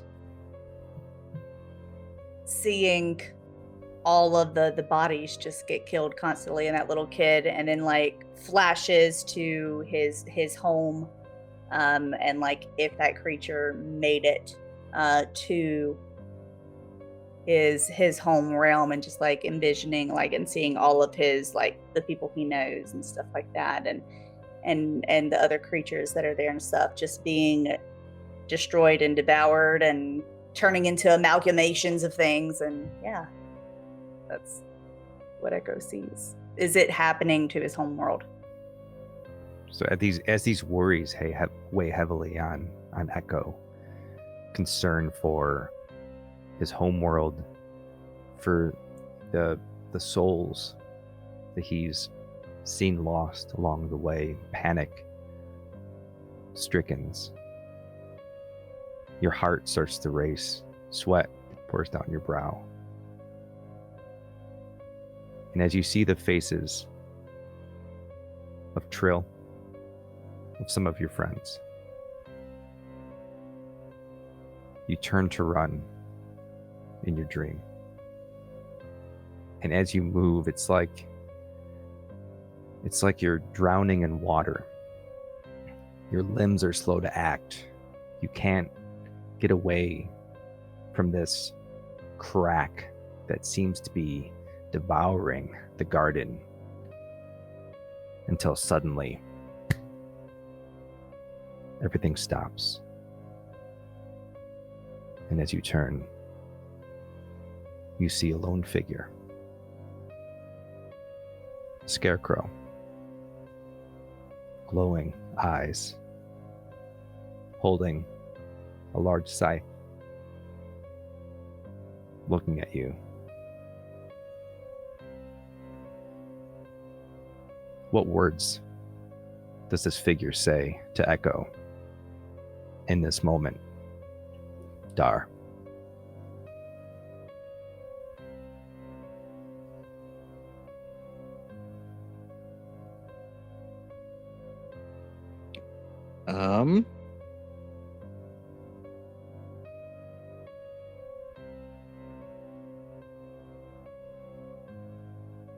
Just search. Find.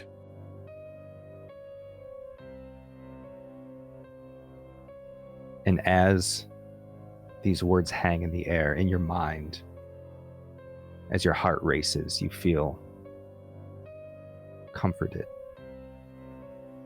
as you open your eyes and sit up, turn your head, and there, sitting on a rock, is Dar, looking at you in the dark. And that's where we'll take our first break. All right. Let's go. Okay. Stick around, everybody. We're going to take a quick break. We will be right back after this word from our sponsors. Bye.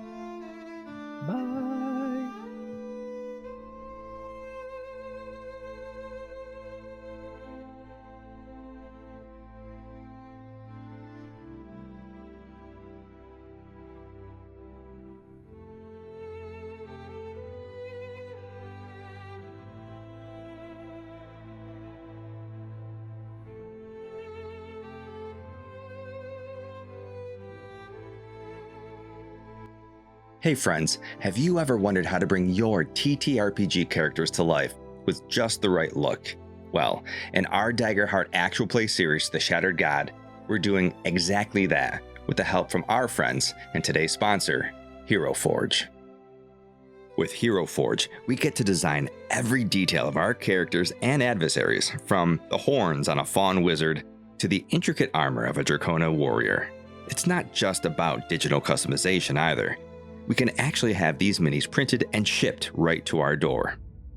Now, whether you're playing on a virtual tabletop like we do in Talspire, or gathering around an actual physical table with your friends, Hero Forge allows you to hold your heroes in the palm of your hand, even offering custom color and dice options to match your character style. So if you're ready to bring your heroes to life like we do for the Shattered God, check out Hero Forge today. And a big thank you to them for sponsoring today's video.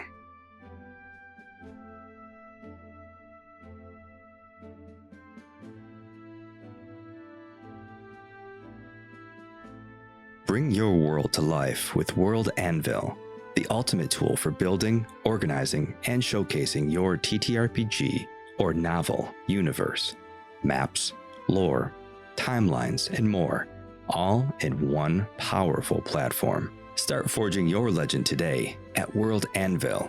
Use the link in the description to support the stream.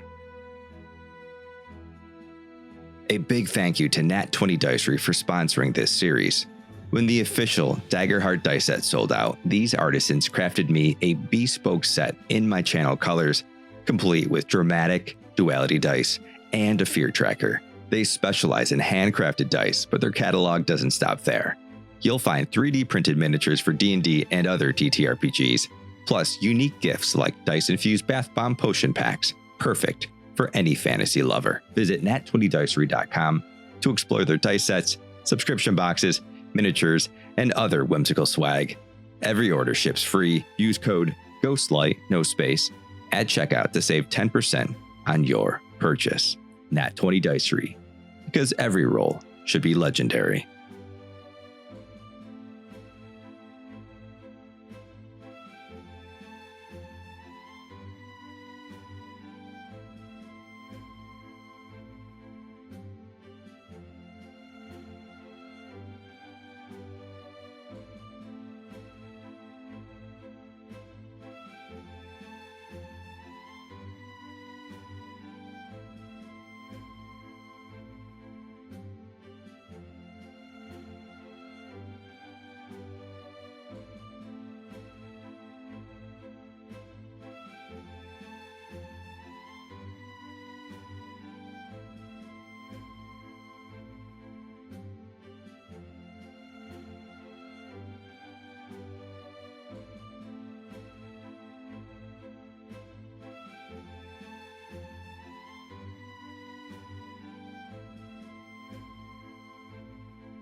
And we are, from what I can tell, back.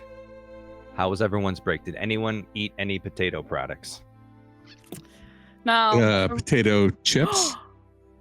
There we go. Keep it going. Not this time. That's pretty much what I had. Potato chips. I'm gonna order potato wedges next session just to have them on standby. Sour cream and onion. Okay, so we're back. We were just discussing off stream that we're taking a long rest. Normally, Dar would not take the full long rest because he stood watch. However, because this has happened over a week, we're going to let you do a full long rest just so that you're well rested. You would have taken a full long rest along the way, so going into the next day, you can go ahead and do your 2 things. So we have some people preparing. We have Oleg and Dar are going to prepare, so you both get the benefits of that. Can you remind us what that was? Let's see. If you choose to prepare with 1 or more members of your party, you each gain 2 hope. So because 2 of us are preparing, then we both get 2 hope. And if anybody else wants to join in the preparing, then everybody will get 2 hope that joins.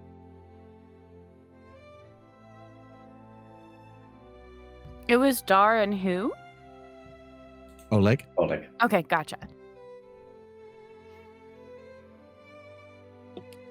Side question. I'm assuming that Elmd eventually gave Echo the stuff that Elmd was collecting for Echo, like the armor. Yeah, and something else I don't remember because you used a short staff, right? I do have a short staff. Okay, I'm gonna type it in our Whisper channel. Cool. My other question. So for the long rest, can what project was Elmd doing, and is it possible to aid as one of my things? Yeah. Sure. Okay. I don't know. I don't remember what Elmd is doing. Elmd is doing a project to read the runed book, or the book of another language. Okay. Maybe there's something related to stuff that Echo has seen with portals or something at some point. Who knows? But probably not really that helpful. But Echo's gonna try at least be there for moral support. Okay. Do you want to I'll give you the option. Normally we would do a ticker for your project. However, if you want to render assistance, I'll let Elmd roll knowledge, and you can spend a hope to actually you're not spending a hope because you're using it as a downtime activity to give advantage. Okay. So it's up to you if you want to do that, or you just want to do the ticker. Maybe we'll do 2 ticks for work on a project.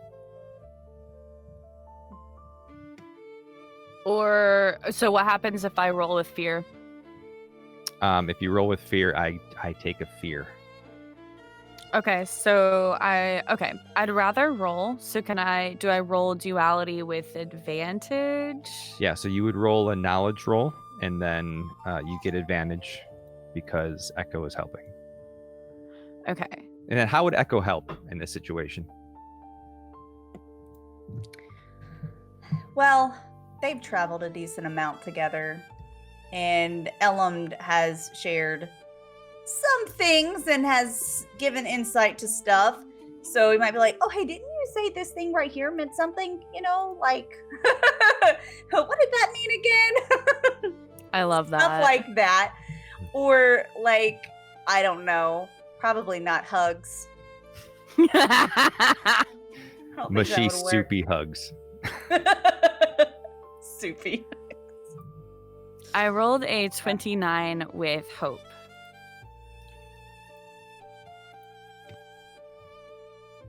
What? Sorry. I don't know. Wow, that's huge. It says I rolled a 29 with hope. Okay. What's your knowledge modifier? It's a +2. Did I roll? And then I with the rolled advantage. Oh, then you did the It advantage. adds the D6. Okay. So you have. And I got a 6 on my advantage. So you did the advantage. Okay. All right. Yes. That makes more sense to me. I was like, crikey, what's your modifier? Yeah. Yeah. No. So outstanding. So as you're looking through this book, like it's starting to make a lot of sense to you. You recognize the energies, and you sort of use that as a point of reference as you're trying to decipher this text. You can make out the name of the book itself, which is called Dawnfire, but with a Y to be cool. I don't know. Dawnfire with Y. And you can kind of flip through. You're spending a lot of time on the page it was open to, and it seems to account a history of sorts. You can't make out the whole thing, but it talks about the march on the Orc Kingdom, Golvathar, and a tragedy that befell the people. And you can kind of get a sense of which gods were watching this unfold. You see some names like Nazara and Dravos. And that's all you can really get. You get a sense of what the chapter is about, the players that were involved. Again, Nyxarath is there. And then the two gods that rose Nyxarath up to divinity, Nazara and Dravos. But you get the sense that this chapter speaks of an unfathomable horror. Enunciate for the captions. That's happened before. Okay, so what do I personally, as Elend,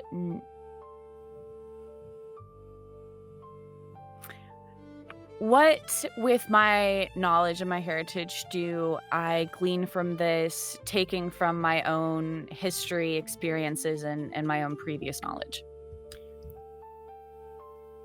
From what you know, from your people and what's spoken of, what happens up here, you have a very fearful stance when it comes to mortals in general. You know that the orcs themselves crawled their way up from the world below where you're from, and that your people view what happened as genocide, much like the orcs. Like these, in your minds, that this other being climbed up to the world above to live, and those that were already there slaughtered them.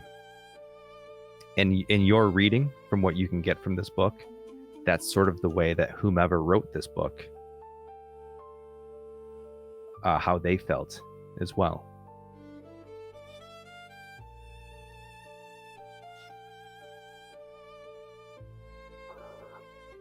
I just lost the monitor, sorry.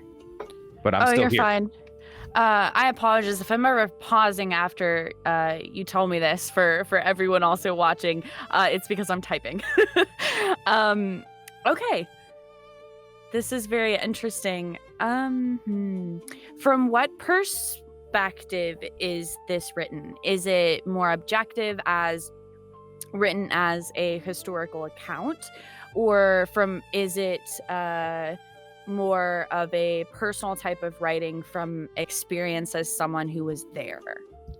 It is very very much hitting like a history, not from a narrative perspective, not from anyone's particular point of view. All right, cool. I think those are all the questions I have for now.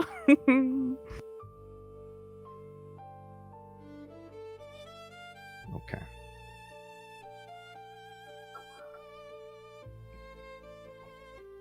So as everyone is ready to take off from their time here. I believe Oleg and I need to prepare. Oh, I'm sorry. Yes, go ahead. While you do that, I'm going to try to prepare my monitor. Okay. I can still hear you though. So,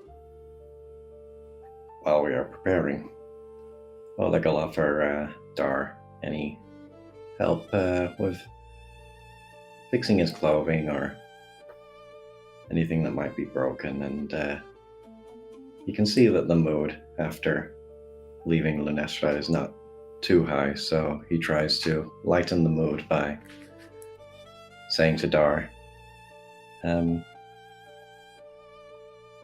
So I have a question that's been nagging on me for weeks. And it's, would you rather have an infinite bag that screams every time you open it?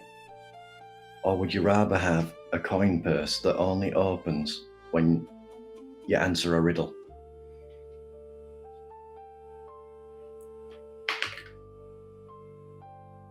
What is a coin?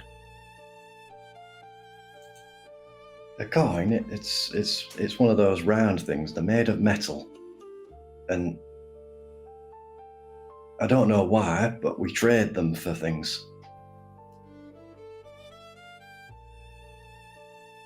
I'll reach into a pouch and pull out one handful and go, oh, I found these. Didn't know what they did.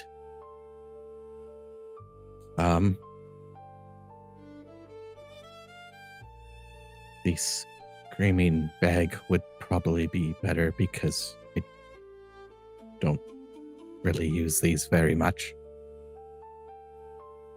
Which would you rather?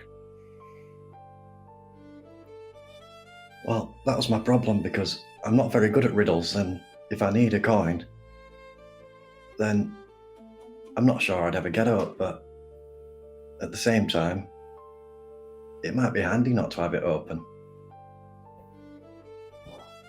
Makes sense. I get it.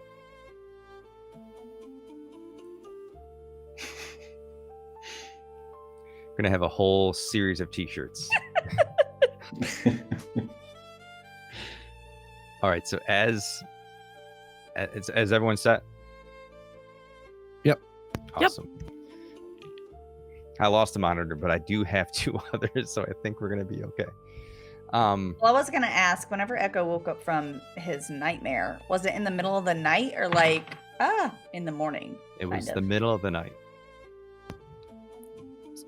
So I kind of imagine that's maybe when Echo like got up and went to go help Elland, perhaps. Yeah, probably just a little unsettled, but like calm at the same time, and kind of a little weirded out. Sees Ellum start to kind of look at stuff like, oh, okay, I'll go over there. Makes sense. Someone safe. Yes. So, as you wake up in the day, Oleg, you can't escape this feeling, this burning sensation in your chest. You've felt it since you set off for this location, since you began your trek, but the closer you get, the more you feel this unsettling, burning sensation where you were struck by that beam of divine light. And as you pack up your camp and you make your way down the road, you come to a crossroads. The signpost says Brackenford, pointing to the left. Pointing to the right, you see a faded sign, broken. All that's left is GU and part of an L.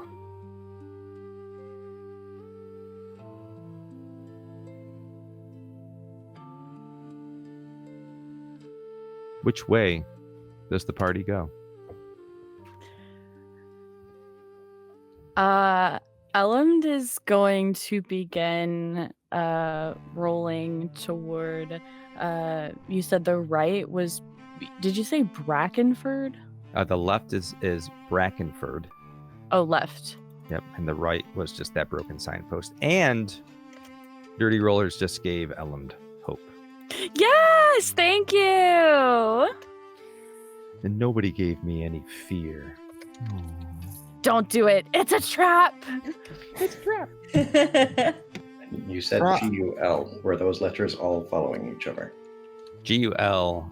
Those were they were together, and then the signpost is sort of broken. Like there's like a wooden plank that goes the other direction. It's just sort of snapped off.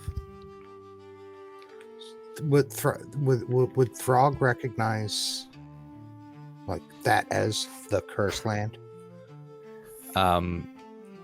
Throg would recognize this as a place that his family avoided it. Thanks, Star. So, really? No problem. So I would recognize it as a place like we don't go to. You would recognize it as the direction in which the abandoned kingdom of your people is. It's been sealed off. No one has been able to access it. So you've never been there, but you do know that that's where it is. So is that the way that Elman's going? I'm going in the opposite direction. I'm going toward Brackenford. I don't understand. My brain is not braining.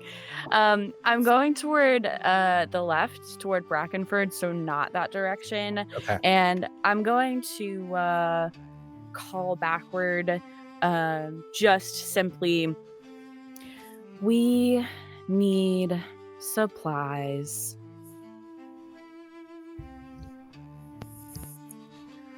Well, Throg will go towards Brackenford and but every once in a while just kind of look back towards the opposite direction, kind of with a weird expression on his face. Oleg, as the group turns to go to Brackenford, you feel this pulling, like on every fiber of your being, in the opposite direction.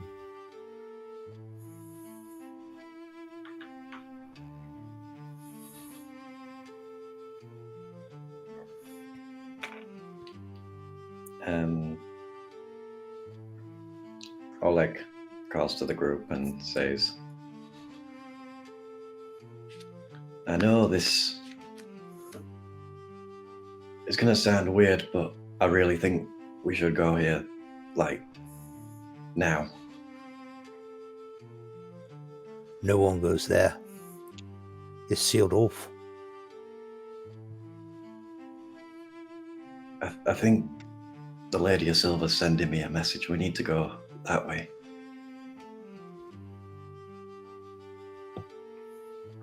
Echo will fly over to Elland and kind of like almost sit in the wheelbarrow, but not. And it's fluttering above, like on the edge, you know? And he'll kind of lean over and say, Well, I mean, we could always get supplies afterwards. And, like, we won't be there that long, right? We must come prepared.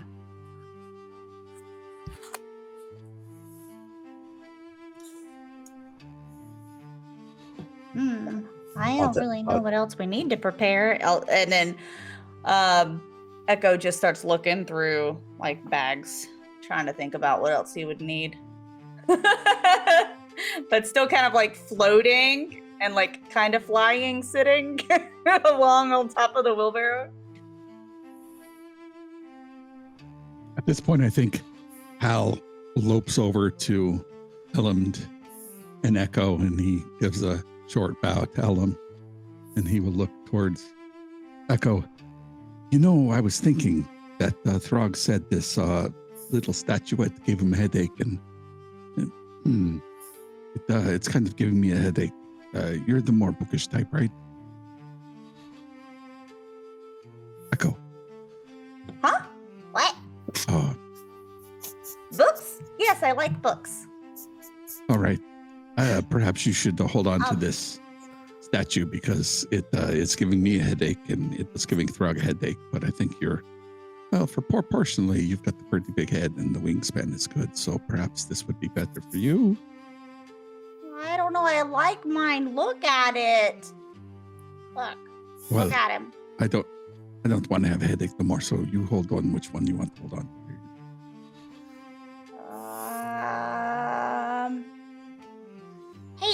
Ellen, do you want this one? What is it? Wait, which one is it? I think it's knowledge. It's knowledge? I think so. Is it? I definitely want knowledge. Elmd is going to just kind of, very slowly, like a sloth, take the knowledge figurine, feel, how it makes them feel, and just probably like with the, having whole museums in their mind maybe opens up some doors that they couldn't access before, and is going to keep it in this hand and take the instinct figurine and offer it back to Echo. Echo will take it and say, "Oh no, which one of these do I like more?" Oh no. As you grab the second statue, as you're grabbing these statues and passing them off, you instantly feel their effect dissipate as you hold two in your hand. Okay.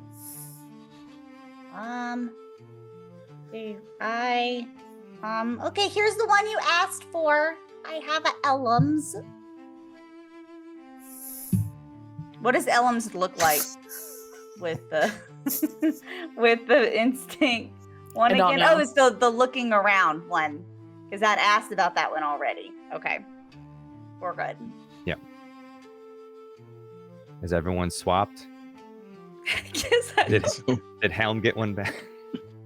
Yeah, I think yes, so. Helm got mine. I will send a message to Hal about what it is. Okay. Make sure you We will do add them that. to your inventories. So you're standing just left of the crossroads. Some of the group is still standing right. Oleg is still staring in the direction. Oleg, you hear this.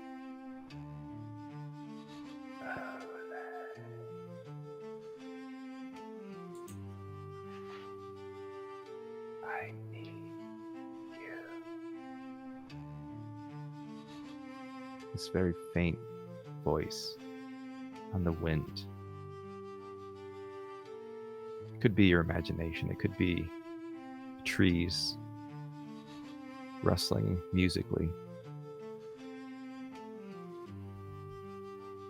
Like Frodo on Weathertop, Oleg starts walking in the direction of the sound.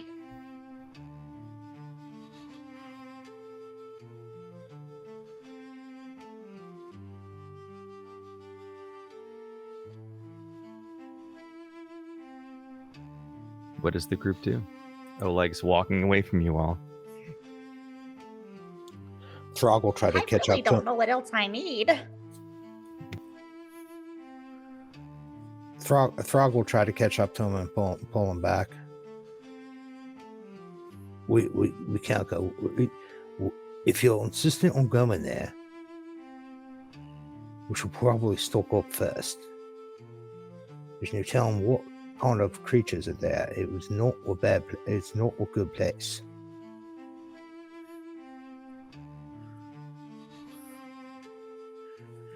Any orcs that we find there are probably not going to be happy to see us.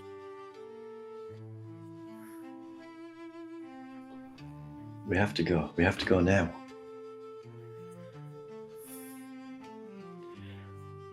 I'll look over towards Helm.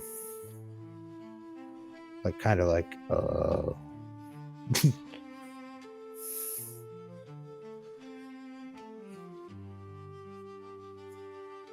So why don't we want to go over there, Throg? Like, what is over there? I'm not from these parts, so maybe you should. is the old orc kingdom that disappeared. We don't go there anymore. And it's just one of those places you don't go back anymore. It's quite cursed. It's been sealed off, so I don't even know if we could get there. But What was in that place, though? Like, does the orc cursed. kingdom, when the okay. when the races destroyed when the races took out the orcs and they destroyed the kingdom, that's where it was, and that's when the orcs went nomadic. Nobody has gone back there, And if he's getting cold from something from back there, it's been sealed off. I don't know what would be calling him back there. He's been going. There's only the dead that there.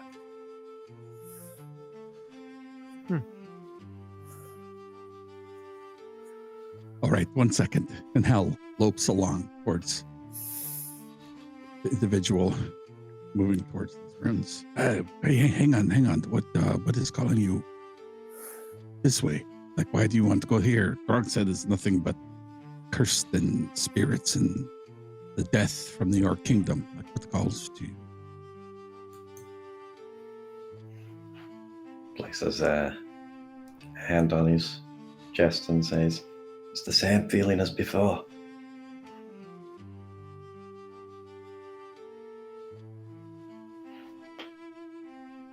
Not much of this magical type. Like, is it like perhaps you're under some kind of gash or something else, maybe? Let me feel your head. Don't feel warm. I'm sweating a little bit, but it's because we walked for a week.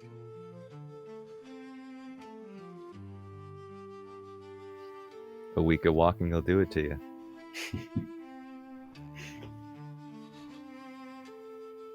You sure you're feeling all right? Is he feeling okay? Does it look all right? Does he look like he is bespelled by something? Elend looks over toward Oleg and says, "Perhaps the curse is influencing his decision." The moment Elam says that, he spreads his wings and starts flying in that direction. Al looks in the air as he starts to fly away, and he looks back at Throg. I can't fly. I don't know what to do. Echo's gonna lean to Elam and be like, Well, I mean, wouldn't it be better if you were there? I guess we're going that way. We can't leave him behind. Elend sighs, turns around, does a wheelie in his in their wheelchair, and not slowly, follows at the pace the rest of the party is going in the direction that Oleg is flying. I thought you were going to activate your rod. Oh no! It's like, fly away now. Toddler tantrum in a cart. No! No, I'm not going. You can't make me. All right, so I mean, most of y'all went back to talk, so y'all didn't see the tantrum. as Oleg takes off, Oleg, you get to about as far as you can, up the mountain a little way. It's a pretty clear path. You get this large stone overhang, and you could see where there was once a carved entrance to this kingdom. There's now a large circular door. Door is the wrong word. Covering with orcish inscriptions on it. It's very ornate.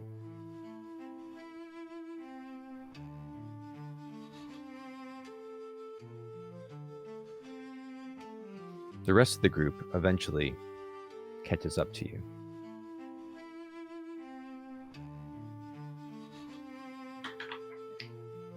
Do I get the feeling this is where the whispering was coming from? You get the feeling that you are right where you're supposed to be.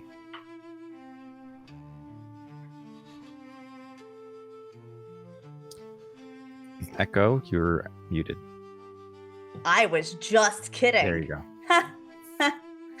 Could Echo follow after once Elam's turned around to try to, be there sooner? Yeah, so you wanted to have Echo launch out and sort of follow him. Yeah, I'll be sort of get in front of the group because you're much faster than the rest. So you land a few moments before the rest of the group arrives. Okay. You'll just watch. Okay. The first one to arrive is Throg, who was just a few paces ahead of Helm. Dar is following at a steady pace, but not so quick.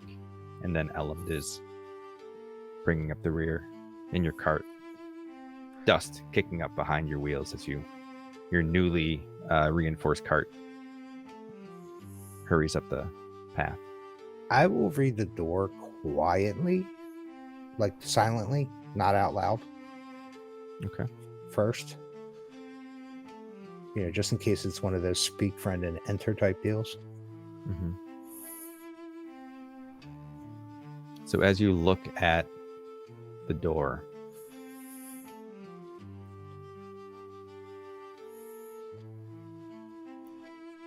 its surface is carved with ancestral figures, like an orc king and queens, standing side by side, warriors and children at their feet, sort of their lineage etched for eternity to see.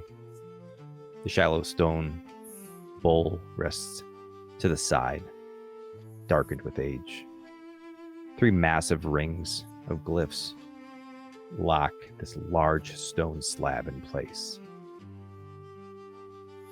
The inscription you read says, "Blood of crown, of kin, of line, guardians born of stone in time.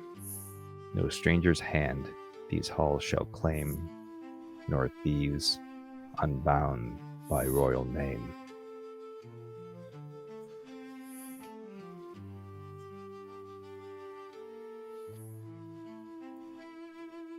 Can you read it again? Obviously, I don't know this is Ellen, but I would like to note it. Sure. Blood of crown, of kin, of line, guardians born of stone and time. No stranger's hand these halls shall claim, nor thief unbound by royal name. Thank you. You're welcome.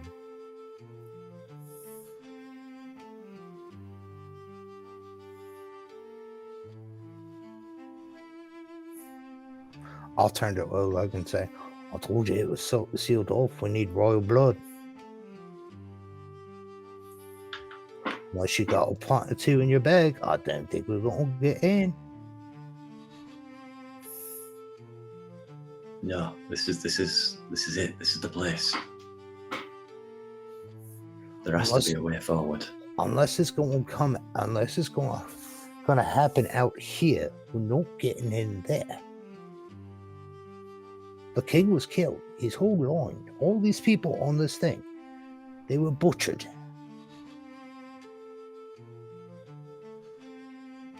The orcs were not a very well liked race back then. And they made sure that the line of the king ended with them. Humans are very, very methodical when it comes to that. There was, hard to say it in this sense, but there was no one left behind. Your people were.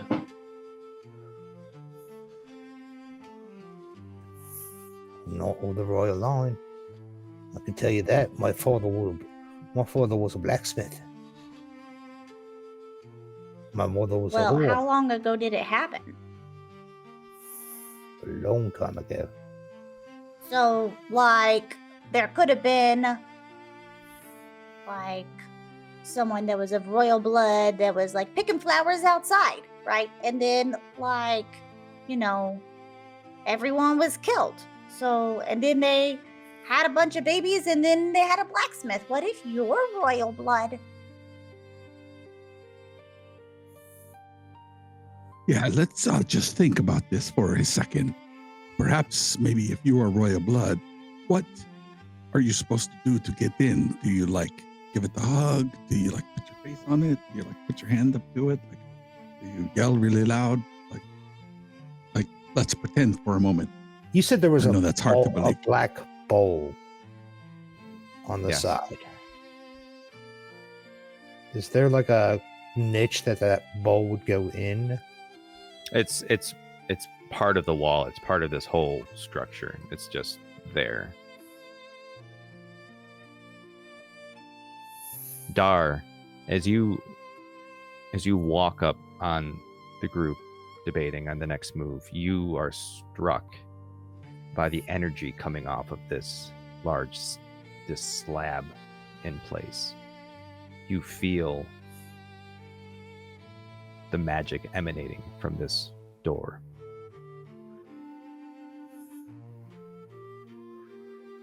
While they're talking, I'm gonna walk up to it, not touch it yet, but just get close and look at it.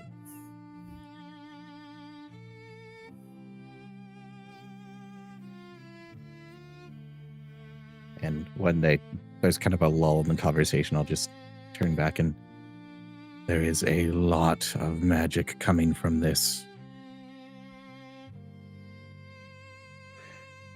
What does the bowl look like? Does it look like a sink? Does it have a drain spout in it? Nope. It just looks like a crudely carved bowl out of the same type of rock that the door is made of. Is there any magic emanating from that? It's all one big, it's like part of this. Part of the bowl is part of it. And there's no indication of what we're supposed to do to open this? Nope. Other than the word blood 3 times. Yep.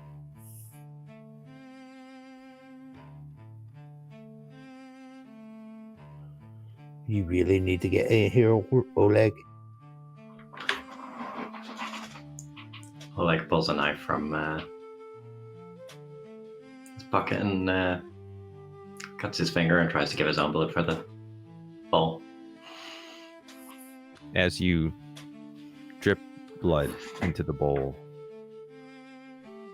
drops fall and dissipate in the air before they even touch the bottom of the bowl. Before it makes contact with the stone, it disappears and nothing happens. He's not going to leave here, is he? I mean, maybe I can prick your finger and you could drop some blood into it. Can I have your knife? Here you go. I'm going to watch Oleg because I know he's obsessed. And I know he's got to do this, and I'll just slice right across my hand and squeeze my hand over the bowl. I'm telling you, I'm not royal blood. As you slice your hand and you squeeze it, and more than just a drop falls into this bowl, you see the blood splash against the end of the bowl and boil. And slowly,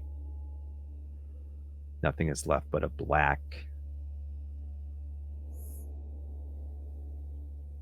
shape where your blood once was. It's cooked, it burnt.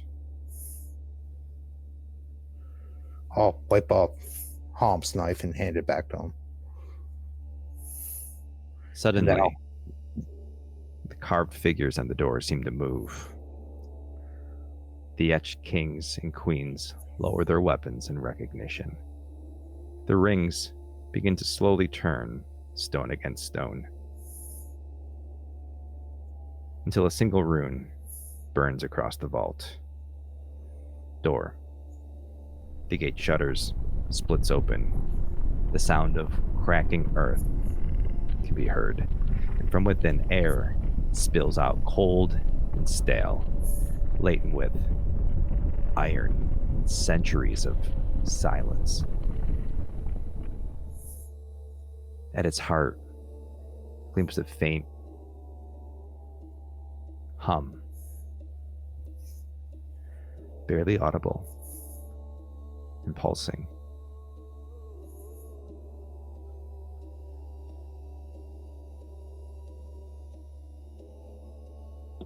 See, I told you, someone was picking flowers. Everybody likes to rip the flowers up. Do you know that kills them when you do that?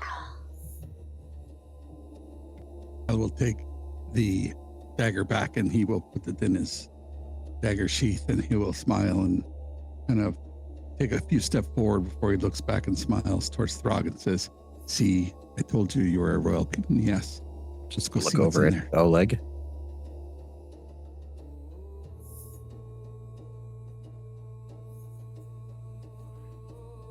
Stock will sheepishly follow.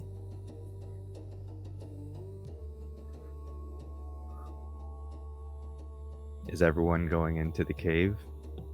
The cavern? Yeah. Yes. Yes. Yep.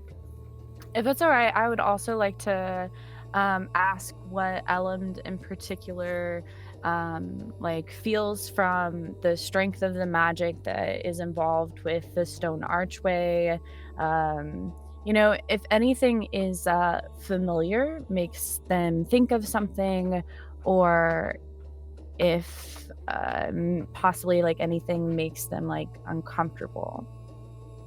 You don't have a feature that details magic, right? You just have to do No. rolls for it. All right. So give me Correct. a roll, a knowledge roll. Just okay. Well, actually, I'll let you choose either knowledge from what you have learned and studied, or what feeling you're getting from the magic. If you want to do instinct, that's totally up to you. I will definitely do knowledge. Let me go ahead and roll with that. I think I'll just do it that way. Wait, is that the correct roll? Did it roll? I think so. It's a 20. Yes, it was correct. It's a 23 with hope. Okay. Take your hope. You instantly, and I sent you this message as well. You instantly recognize the feeling of this magic. There's a dissonance that you feel. It's dark, but not being wielded necessarily in a dark way. You recognize this blood magic.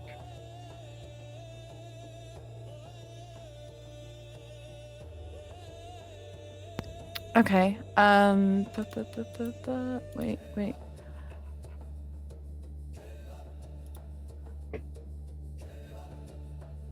Okay. Thank you. As you all move into this space, the world just changes. The daylight behind you fades, swallowed by the abyss yawning behind. You see this long, relatively narrow, rough-cut staircase winding along the edge of the cavern, moving downward. And as you walk, echoes rise from below. Drips of water unseen, the faint rustle of air through hollow space, and the whispers of stone shifting in its sleep. You see these walls as you push up against them are sheer and uneven, scored with veins of a dark material that glitters faintly in the gloom. The shaft gets wider and wider as the stairway plunges deeper and deeper, until the sound of your breath seems small against the vastness beneath. Far below, the cavern opens into an expansive blackness. You sense the size of it without even seeing it. An underground world waiting in silence, patient, untouched for centuries.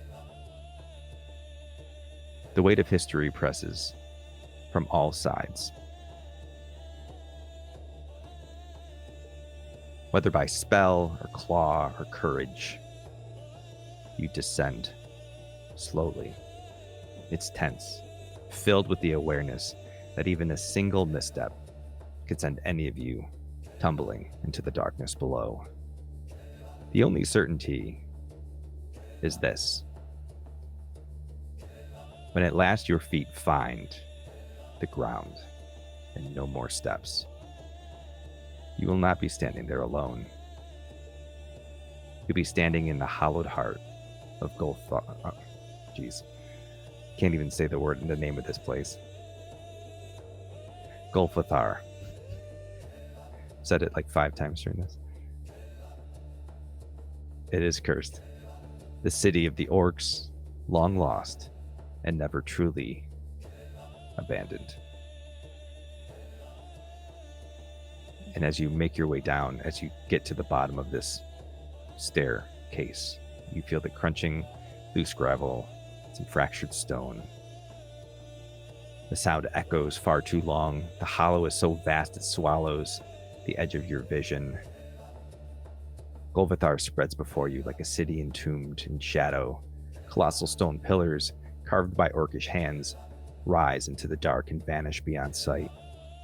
Each is etched with spiraling runes and reliefs of warriors, beasts, and ancestral spirits. Faces that stare down with grim pride. Between them stretch avenues of black stone, wide enough for armies to march, now broken by centuries of collapse. You see ruined structures, blocky and imposing, built directly into the cavern walls. Their jagged silhouettes still carry the shape of this fortress city that once was. These arched gates, toppled watchtowers, cavernous halls that now fall silent. Here and there, shattered statues lie in pieces. Real statues. Their tusked vestiges and are worn and smoothed by time. The air is thick and damp, carrying this faint metallic tang of old blood and something else. The stillness, heavy with memory. The silence doesn't feel empty, it feels watchful.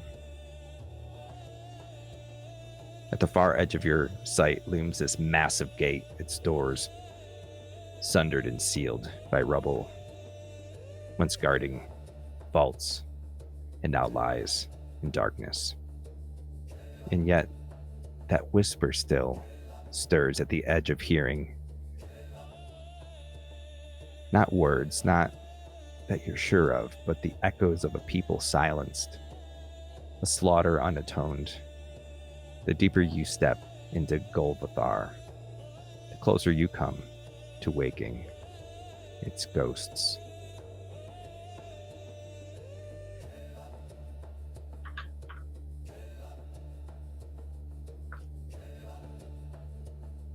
Alex says,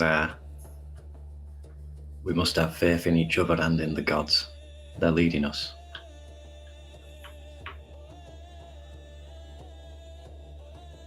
Throg will just look at like the immensity of all this. Like this is, you know, the history he never knew, and like compare it to the tents and, you know, nomadic lifestyle they have now.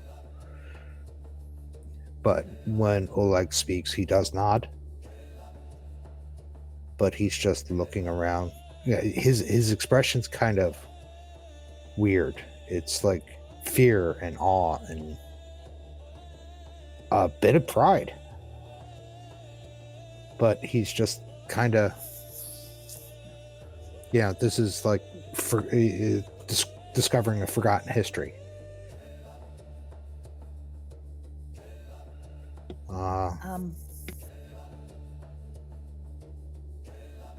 Dak, that's all. Go ahead. Oh, I was just gonna say that Echo is probably gonna stop flying and actually sit next to Elland at this point, like shoulder to body, wherever Elland is. It's right there. But yeah, so just kind of like sit right there and just be quiet. But no longer flying, so I'll mark that off. But yeah, just kind of sits there in the wheelbarrow with Elland.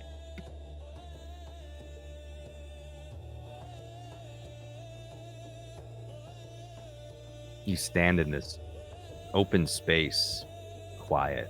All you hear is dripping. You can't see much. There's no sense of direction there. Go ahead, Hal. Well, all right, Oleg.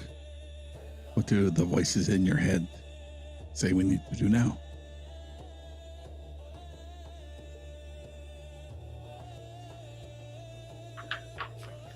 did the voices stop at the sealed door? Since you began your descent, you still feel this burning in your chest, but that voice is silent.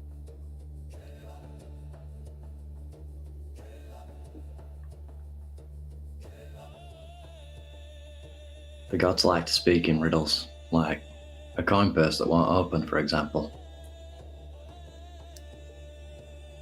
I think the Throg knows the answer. It just isn't clear to him yet. I thought you were the one that liked to do puzzles and riddles.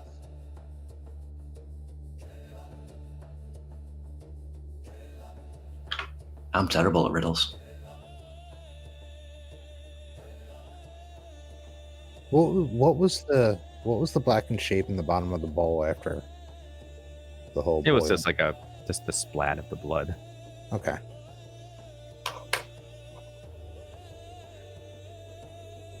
Well, Throg, what now?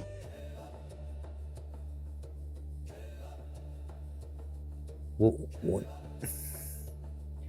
This was your vision, right, Oleg?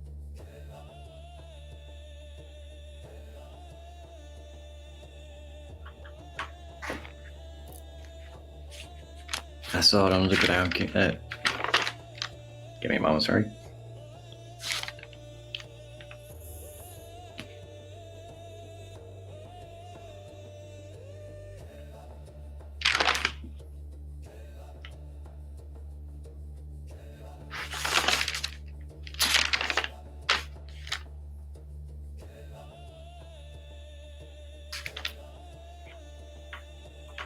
I saw an underground kingdom, but it looked nothing like this. What would it look like?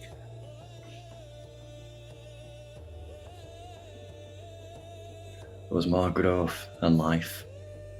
The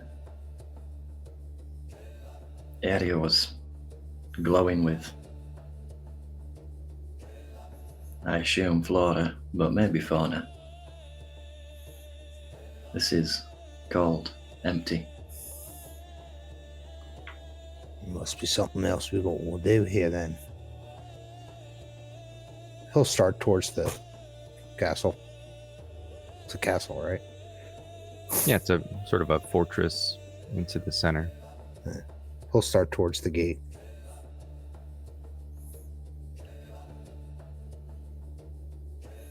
As you all sort of walk through this space, some of you may have heard the stories of what happened here long ago. And it's hard to picture it as you're standing here now.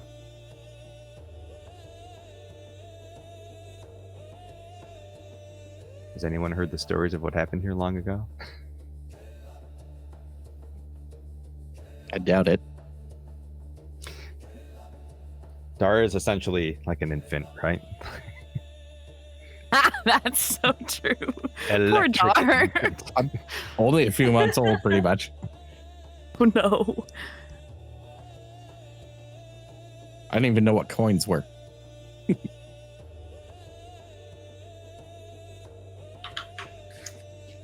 Would Helm not know something of this with his, I assume Helm received the best education of the group? That's a good point. Helm, you can make a knowledge check if you want to try to recount what happened, what the stories were that happened here. All right. Well, he got the education paid for. He never went to school. He was always at Men's Club. But he will give it a look. Is there anything that I know of? Nope. Anyone that might be knowledgeable on history or might want to lend a hand can spend a hope to do so as well. Throg, you probably have heard the stories as well. Yeah, Sure. I mean, we heard our version. True. So I'll lend him a hope.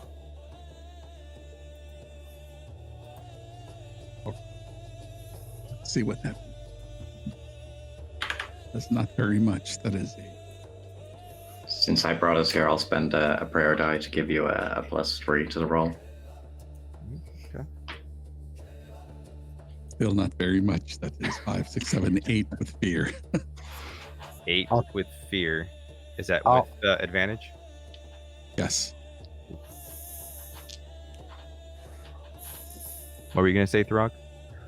I'll try to relay what I remember from our point of view.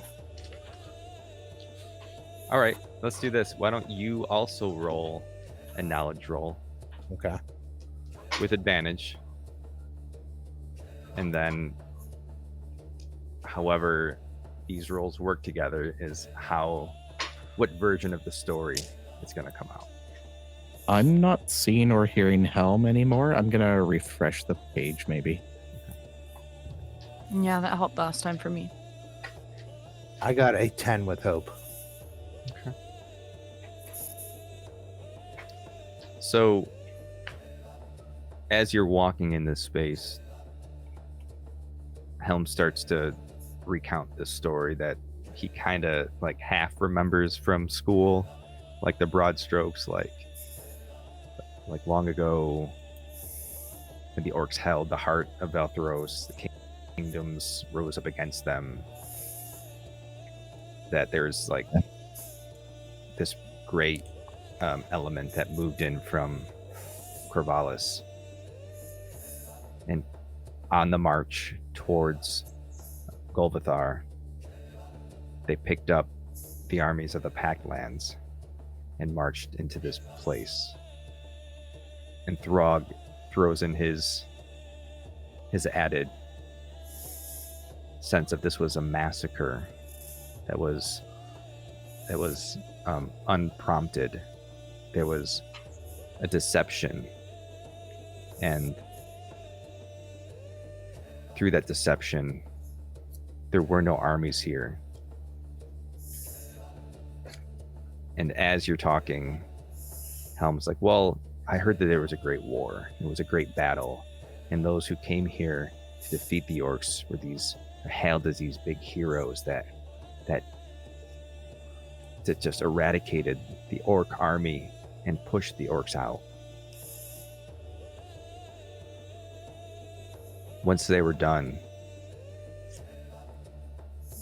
what Helm was taught was that this cavern was sealed, never to be opened. And what Throg was taught was that the orcs closed this off to be sort of like a holy place to let the dead rest. Either way, both parties know no one sets foot in Golvathar.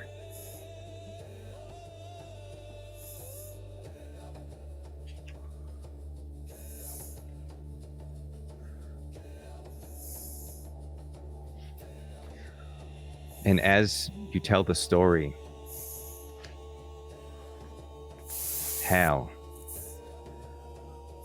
Hallam and Ullum, your eyes begin to burn with this intense fire.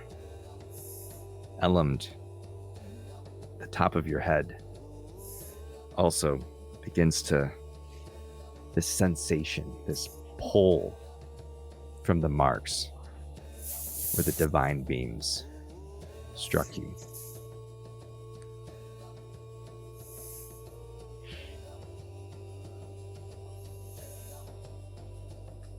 And where is this pull to? It's not in any particular direction. This Got is it. sort of like Right. Oh, you meant it. an activation. Okay, right. Meant it less literally. Okay, cool. And how close his eyes and like turn his body as if he's taking in the afternoon sun of these golden rays, like you do when you're a kid in the middle of summer as the sun sets, to feel like where it's pulling or pushing from. You don't, as you close your eyes, you feel this this urge, this sort of yearning, this want to give in to this feeling that you feel. It's not a direction you're being pulled into, it's this force wanting you to hand yourself over to this power that is latched onto you.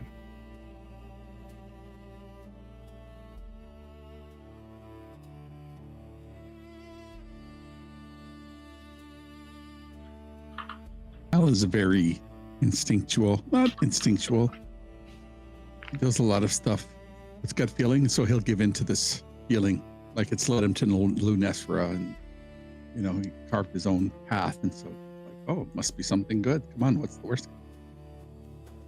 So, in the time between sessions, I sent you all some cards, some custom homebrewed cards that were of your divine mark. If Hallam wishes to give in to this pull, to this divinity, Hal, would you share with the group, if you want, what your card says? Yeah, I will. It's the mark of unveiled eyes. Spend 3 hope. Roll your duality dice to determine which feature is used.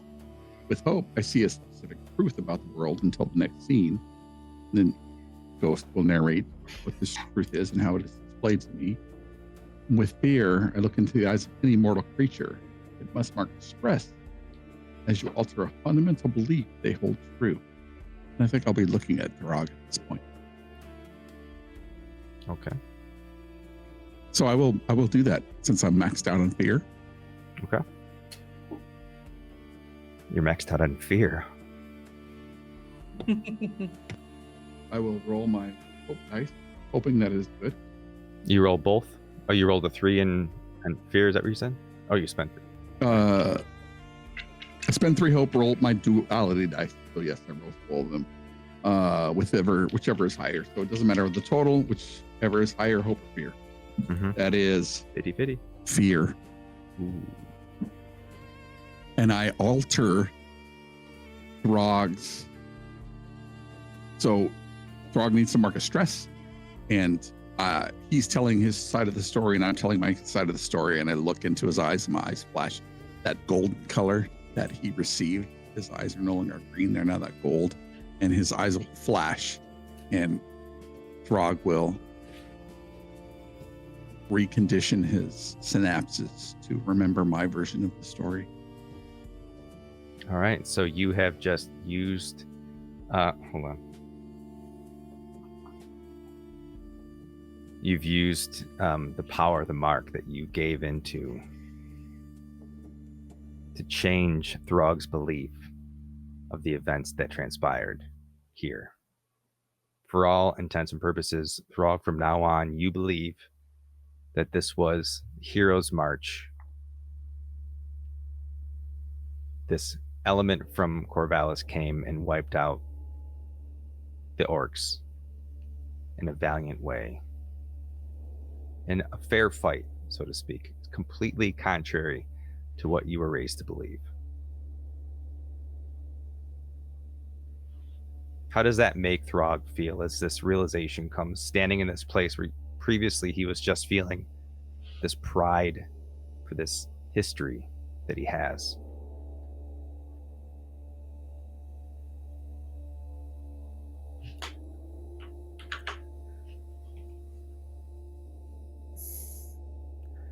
The fact that it was a fair fight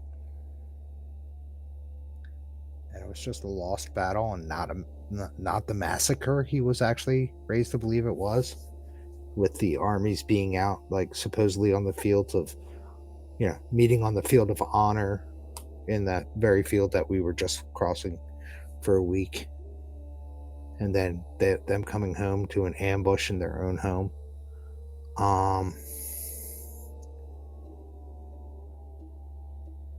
He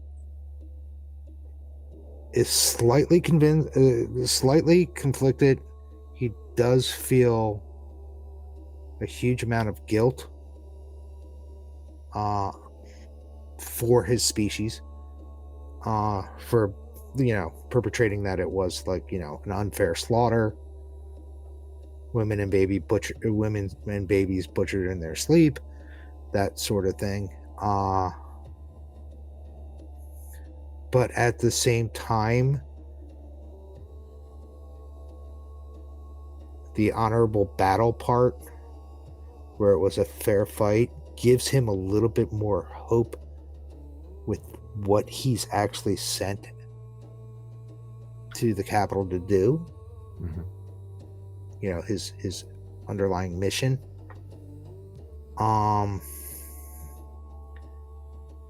But I mean, you know, then it's sadness that it couldn't be done another way. And then he realizes he is still just standing in the middle of a giant tomb. He will, as all of this rushes down on him, because his best friend just pulled a trick on him. He just kind of, the weight of all of this realization and the shattering of what he was raised on, he just crumbles under it. He is now kneeling halfway across, like where they came into the gate that he was heading to. He's just sitting there on all fours as his brain just explodes with all of this extra knowledge.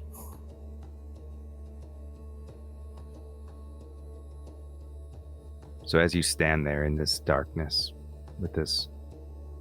Nah, he literally dropped to knees to all fours. And like, as far as you're concerned, this isn't like this isn't new knowledge. It's just your feelings on it may have changed.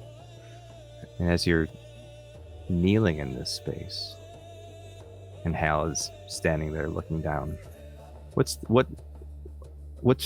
Helm feeling? How does he feel about what he had just done?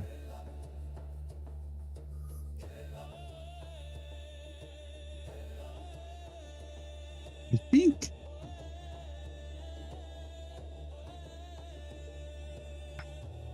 he's conflicted, but at the same time,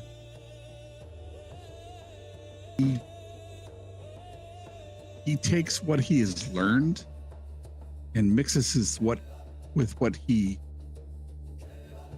thinks he feels, or at least, and so he doesn't know history and he doesn't know facts, and it's more to the point where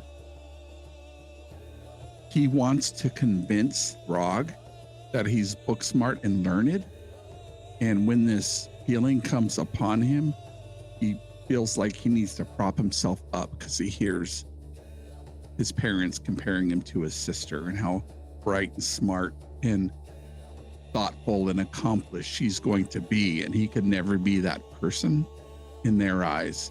And so he thinks to himself, well, if I'm not that person in their eyes, perhaps I'm that person in his companions or his friends' eyes.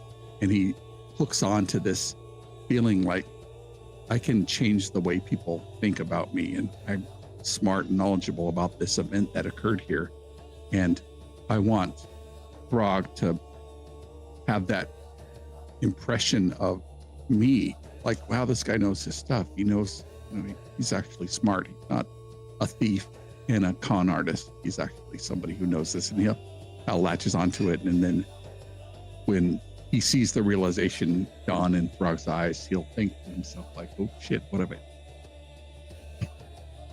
I done? And as a slight moment of remorse strikes you, this guilt, whatever you want to call it, you hear on the wind, as the vastness is still just sort of surrounding you, this slight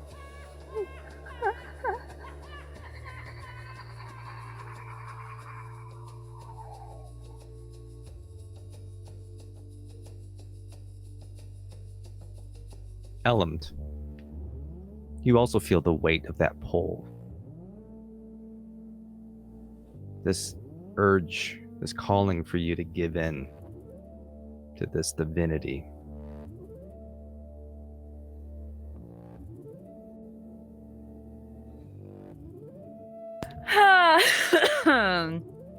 That was a lot. You guys did amazing. Whew, holy shit. Yeah, I think is Elend aware of the divinity, or rather the celestial power associated with the mark, the magic that is attempting to overpower them? No, and I wouldn't call it an overpower. I would say the Elm feels the flux of it, and it's definitely like an ask. It's wanting Elm to give into it, not demanding it, not trying to force Elm to be something Elm isn't. It's wanting Elm to give themselves to this power. I think out of Elm's, natural curiosity and the recognition of the significance of this to their underlying goals and intent, I think that Elm would definitely accept the call that the mark is reaching out to them. Okay. Spend your hope. Read your card. And roll your dice. Excuse me, plural.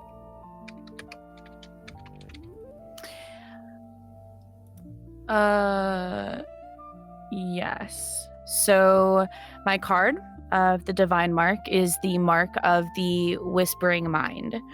To use this card, I must spend 3 hope and roll my duality die to determine which feature is used. If I roll with hope, I am able to peer into the strands of fate. And I will, of course, ask our GM Ghost for a vision that will reveal hidden connections between people, places, or events. However, if I roll with fear, I'm able to glimpse all possible outcomes at once, and I may treat my next roll as an automatic critical success. However, after the action resolves, I will instead mark a stress as my thoughts, really fracture under the weight of too many truths and too much information at once. And now I'm just rolling just a fair duality die, correct? Yep, just you're rolling both of your duality dice. We're not really worried about the value. We want to see with hope or with fear. Okay. I rolled with hope. Okay. And what connections are you looking for as you look around the cavern at your companions?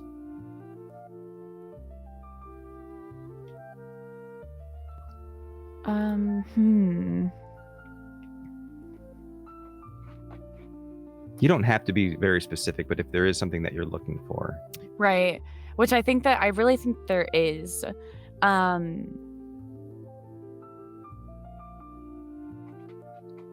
I think that Elend would be thinking about the connection of this kingdom of Golvathar versus related to his own, or rather their own home and their heritage and the connection in their own histories, as well as how those two things and these places and the magic and the power they contained relates to the curse of Nixarath.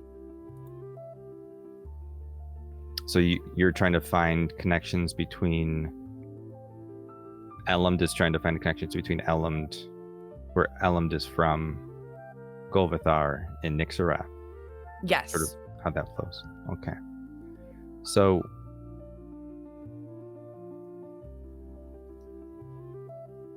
you see flashes of small orc-like beings living far down in the world below. And you see them crawling up, as you've learned. You see conflict between the orcs and the fungal people that pushed the orcs away, driving them to the surface.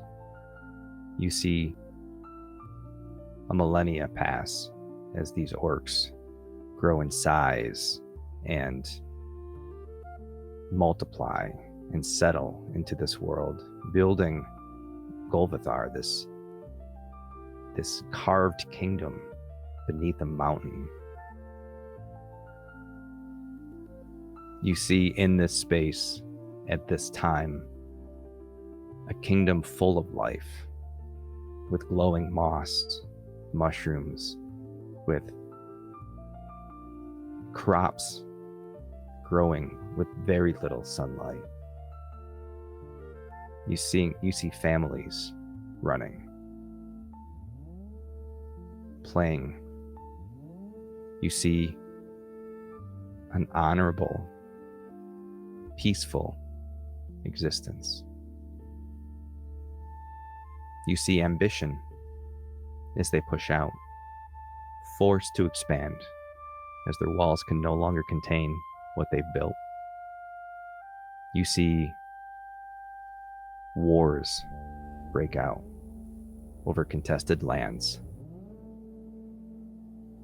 until finally you see this being whose name you only know as Nixarath, but his eyes aren't as hard, not monstrous, just man. As a general, a mortal, marching into Golvathar. You see his armies cutting down any orc they come across. You see city guards trying to defend, but no army to speak of, as these people are slain.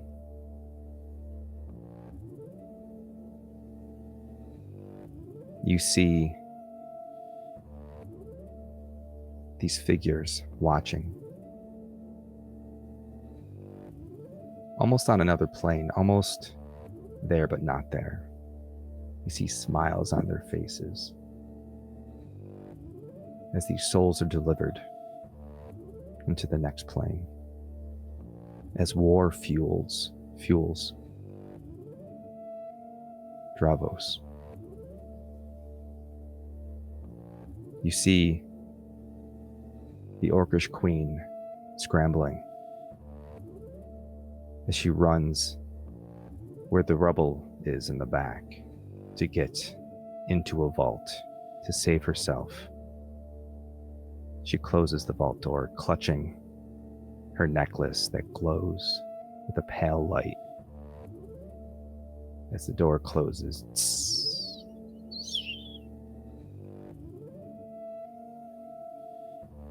you have flashes of a woman, an Orcish woman, pressed against the back of the vault, sliding down to the floor, holding this necklace, rough cut stone in the shape of a crescent moon, praying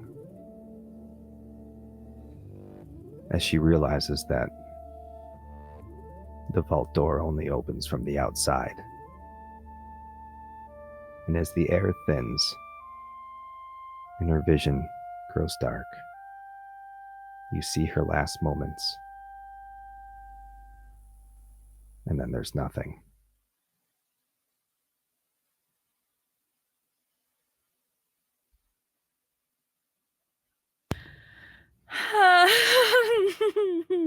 That's a lot of information, Ghost.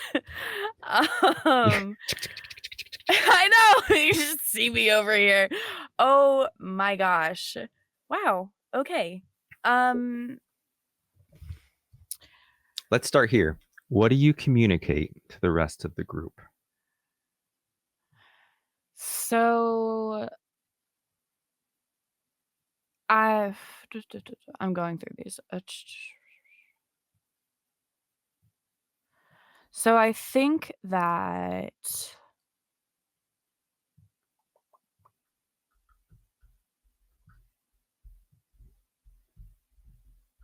all right, so I think that Elland will say in a very slow but even voice that I imagine in this space kind of echoes and then dies in this strange way. The being we know as Nixarath was vital in the event that transpired here. The vault we see at the back of this space contains an item which may be of importance to our quest. However, let it be known that the vault door only opens from the outside. And genuinely, I think that's all Elland will say. Nothing about the history that they saw or learned about, nothing about the connection between the Orcish lands or even the details of the battle. Just really the bare minimum of information that Elland believes the party should be aware of in order for them to kind of aid them in their quest. Okay. Given this knowledge that Elland conveys, spotlights to you.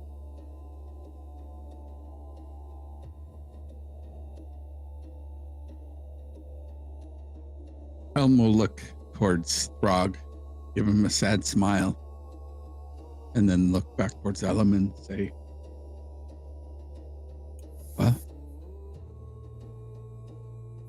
perhaps it's time to unbury what has been buried here. But let's go find what we need to find. Elm, where do we go for this thing that I can steal or we can take or whatever it might be? In a very unusual note of recognition toward a mortal, Elland gives a very slight, almost imperceptible nod to Halm and simply begins rolling in the direction of the vault door.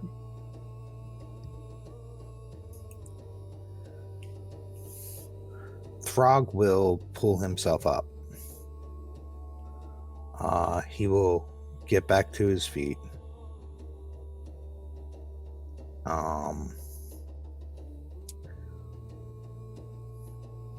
And he will look back at the companions with a very mixed expression. His eyes still harden when he looks at Hal. And then he growls, "No one left behind." And he heads for the gate.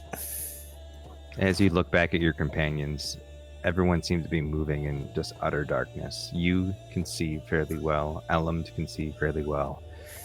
As you look back at Dar, they're just this emanating a glow as lightning slowly arcs across their hands and their eyes. Oleg, you follow quickly as you feel this rush of excitement. You feel that burning in your chest sort of relieve a little bit, sort of subside as you get closer to this door. I do feel Oh, I'm go so ahead. sorry. No, go ahead. Oh, no, I was just gonna say, I feel like Elmd at this point is like, okay, finally I have an objective. And so I feel like Elmd is most likely the first to reach the vault door. And Elam can probably see better than anyone else. You know, second to Throg, because of the nature of your characters. But you are the perfect creature to lead the group to this area. And as you come up to this vault, there's some rubble kind of broken down around it. It sort of looks as though somebody was trying to get into this vault previously, but it's very much the same kind of door that you saw on the outside. You see the same kind of statues. Again, the king and the queen, the warriors and the children at their feet, these lineages etched in stone, these interlocking massive rings of glyphs, that bowl sitting at the edge. You see the inscription. And Throg, this time, you see a little bit more. This inscription is longer. It reads, in Orcish, blood of crown, of kin of line, guardians born of stone and time. No stranger's hand these halls shall claim, nor thief unbound by royal name. The gates shall wake, the wards shall part, for heirs who bear their people's heart. But all who falter, false of kin, shall find no crown, nor step within. Ghost, I apologize for asking this once again, but will you please read the inscription again? Would you like me to paste the second half in the chat? Yes, Would that please. be better? That would be amazing. I have a chat somewhere, don't I? Oh, it's on the other computer. Rats. Yeah, I'll paste it in the chat. Throg, how do you proceed? Throg will take off his gauntlet that he put back on. Mm-hmm. And rather than reach back to Helm for the knife, he holds out his axe. And he just runs the same hand down his axe. And he holds it over because he still doesn't believe that, he's worried about the second part. So he doesn't really want any. He'll actually look to the side, not back at them, but to the side, and say, probably should back up a little bit, before he puts his hand over the bowl to drip the blood in. Okay. When they were walking up, he was kind of looking at the statuaries and the reliefs to see if there's anything he recognizes, because he's still not processing this. So once again, as you drip blood into the bowl, it hits the bottom, splashes, and blackens.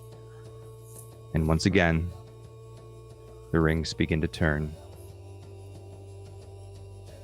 as the stone begins to part. And as it parts, it releases, opens to the vault. You see gold, chests of gold, gems, riches. And in the very back, laying on a pile, you see a skeleton clutching something.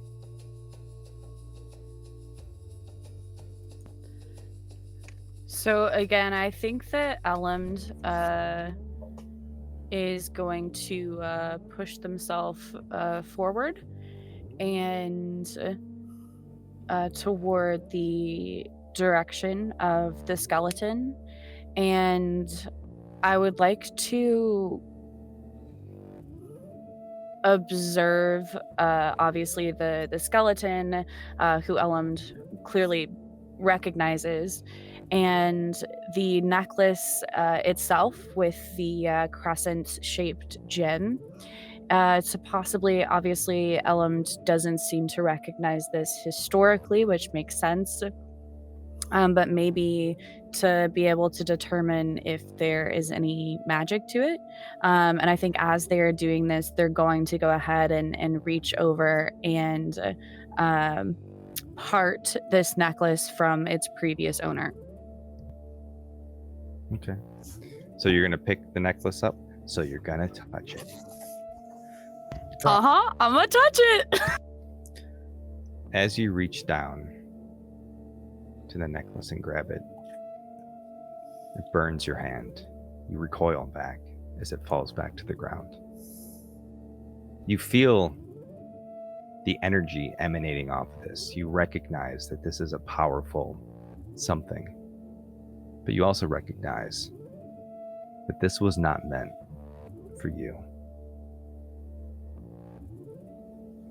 In that case, I'm going to look over to Throg, and I'm going to say, you retrieve the item. As a side note, Echo is still just sitting next to Elmd in the Right. yeah, so just like shoulder to shoulder, just chilling there with you. I was going to ask at some point, but then I just assumed that Echo was still like riding along for the ride. Frog will actually just walk past all the gold and riches to the skeleton and like just walk up to the skeleton, and when Elmd looks at him and says, you retrieve it. He's gonna look at them and say,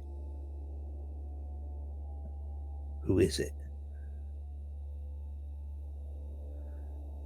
And he's very, very like hushed tones. He's actually very reverent right now.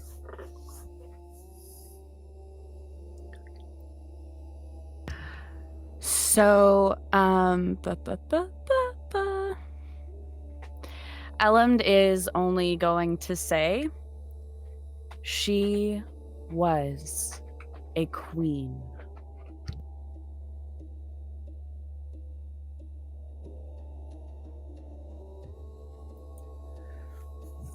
Frog will kneel down, like take the knee in front of it, and just look at it and kind of just say a very clumsy silent prayer under his breath that probably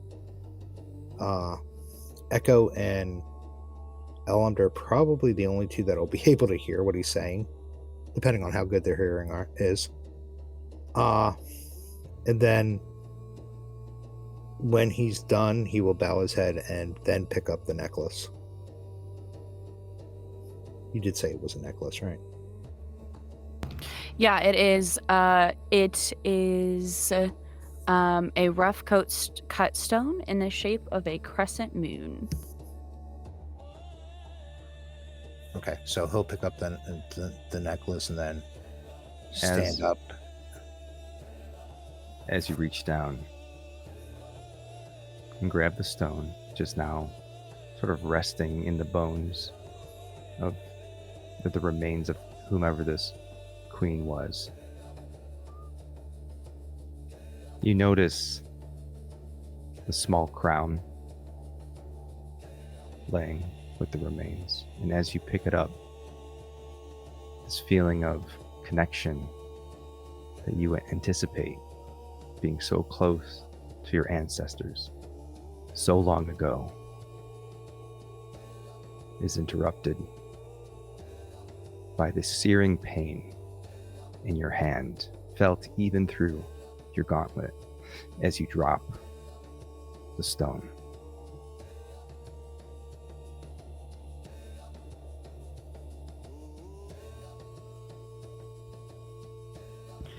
Elmd, Throg, I don't mean to interrupt you, Mac. Go ahead. Elend is going to look at Oleg next and just say the same thing. I'm so sorry. Ellen cracks me up because I'm so not this person IRL. Ellen is going to They're like, next. yeah, exactly. Is going to look at Oleg again and say, you retrieve the item.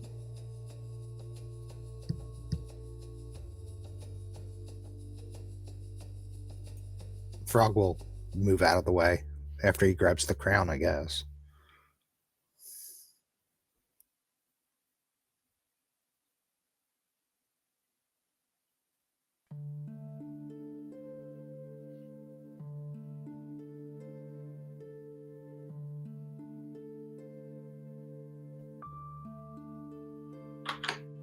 Oleg moves over and also attempts to pick up the necklace.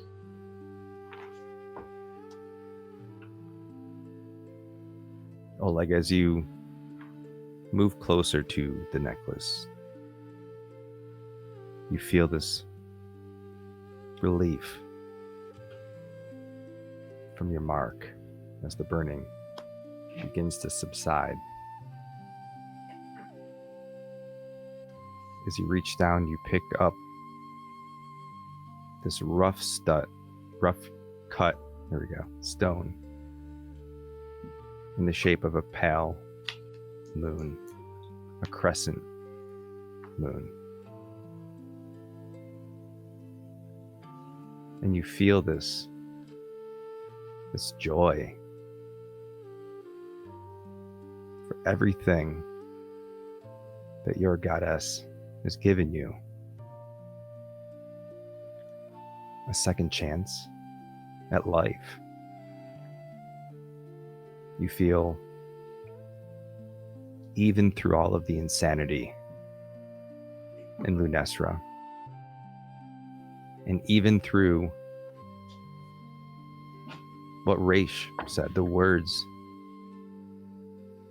of Lua's betrayal, you feel like maybe this means everything is okay. Lua did choose you.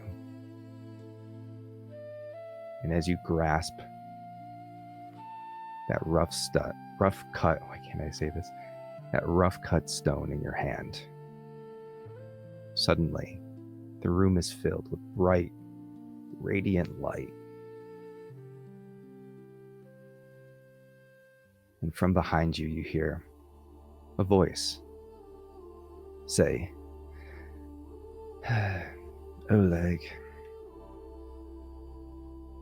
you felt her pull, did you not? And as you turn, you see golden skin, pale blonde hair, completely stark naked. This being, human, maybe elf ears, pointed ears, eyes glowing with radiance, staring at you, the very somber look.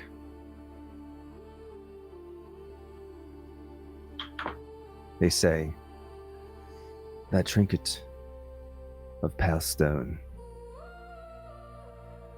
is mine. Well, it was a gift, at least, from me. Are you sure that you want to have it? This is a decision that cannot be unmade.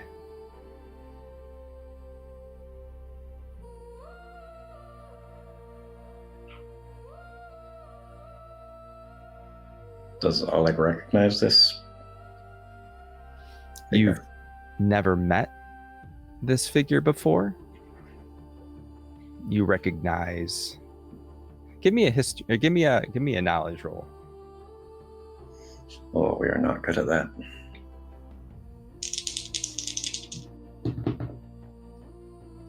I almost got That your characters is confused for a second there.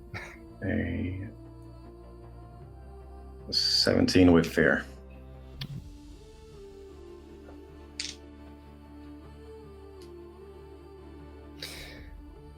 You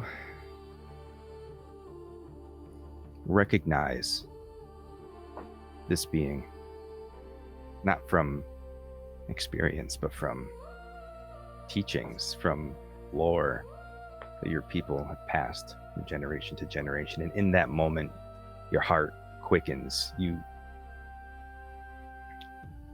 are afraid of the deity whose presence you stand in, and you mark a stress.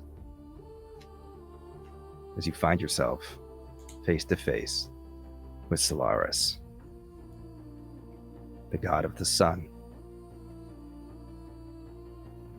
looking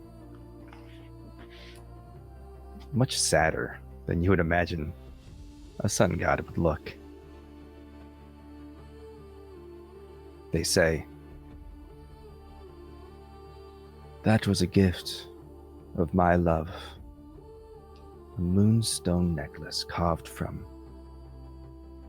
each half pulled from the moons above, forged in Uthara's light. I gifted it to Lua when she was still just a mortal priestess in Shanlun. A token that she may one day reflect my brilliance with gentleness and guide the night as I guided the day. But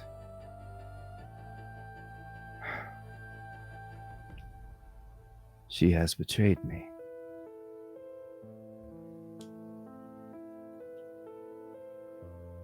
When Nixarath crawled at the veil between realms, it was she who drew the moons together to weaken that barrier.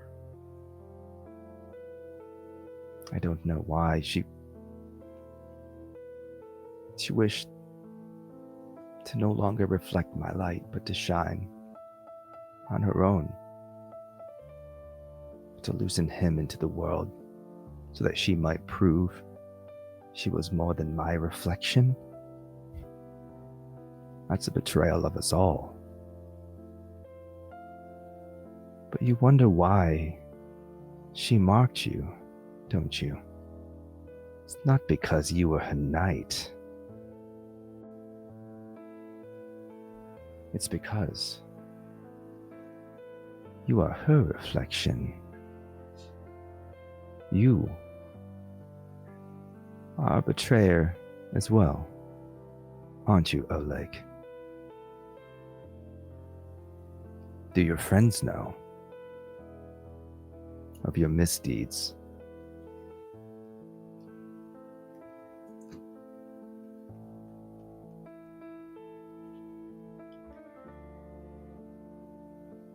Oleg is a little too drawn into the god standing before him to really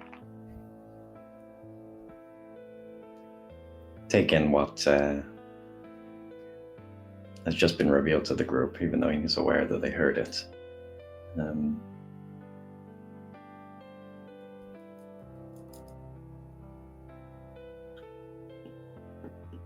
He says, whilst clutching the necklace tightly in his palm so hard that his little monkey claws are pressing even through his fur.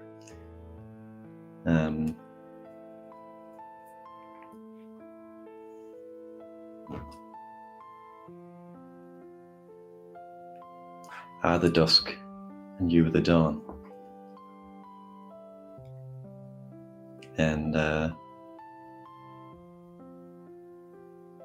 yeah, with the intent of taking Solaris up on his words of keeping the amulet.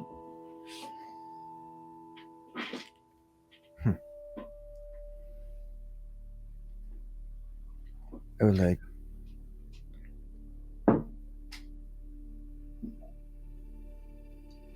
is your oath to the moon or to the god?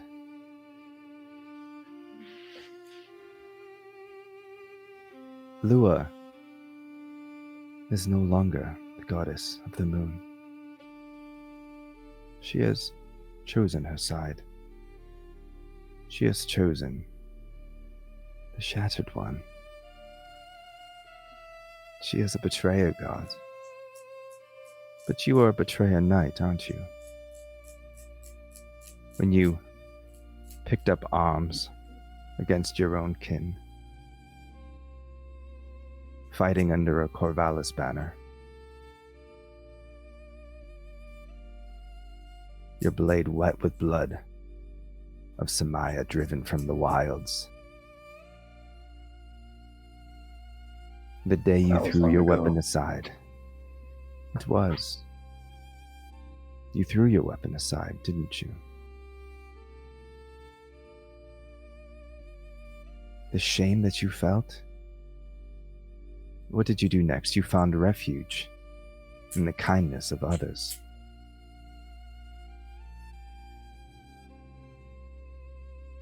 True, Vale. Aye.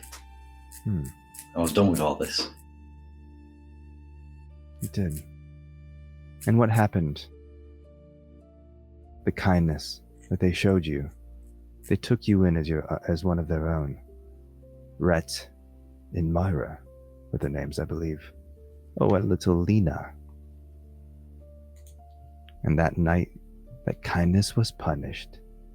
The Samaya hunters came. Not just for you, but for all who gave you refuge. Those That was not my hunters, decision. those bandits, murdered that family. They slaughtered the village all the same. Rhett, Myra, and Lena, all killed because of your betrayal.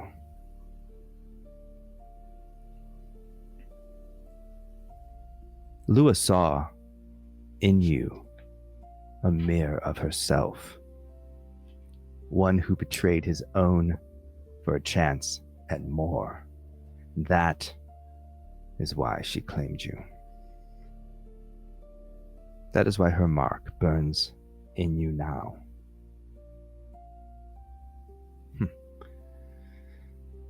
He looks over at Dar.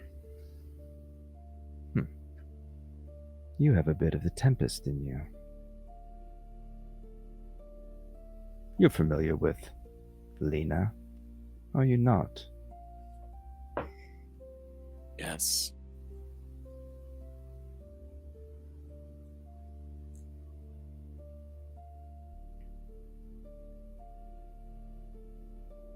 So, Oleg, the choice is yours to make. I see more in you. I do. I see the good you tried to embrace when you cast aside your blade. I see the grief that has shaped you and the guilt that still binds to you now. And I'll be frank, Arendor is short on heroes. And I cannot afford to lose you to her lies. Here was my offer. Break your oath to Lua, cast aside her shadow, pledge yourself to me. Become my knight. Reflect my light, the way that she once did. Choose the moon, not the goddess.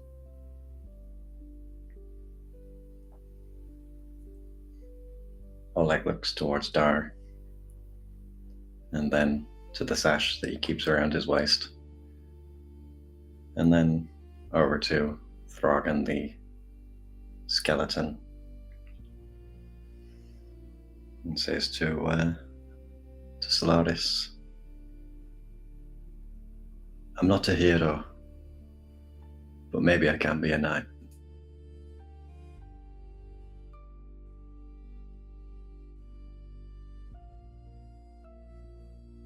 Whose knight will you be?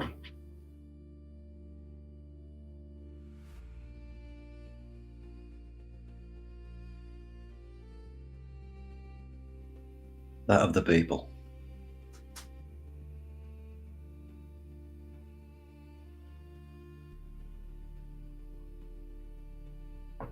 So do you I'll choose? pledge myself to you. Aye.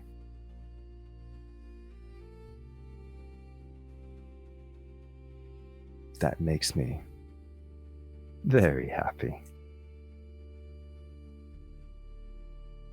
You feel the searing, white, hot pain in your chest as your mark burns away, leaving no trace of Lua's influence.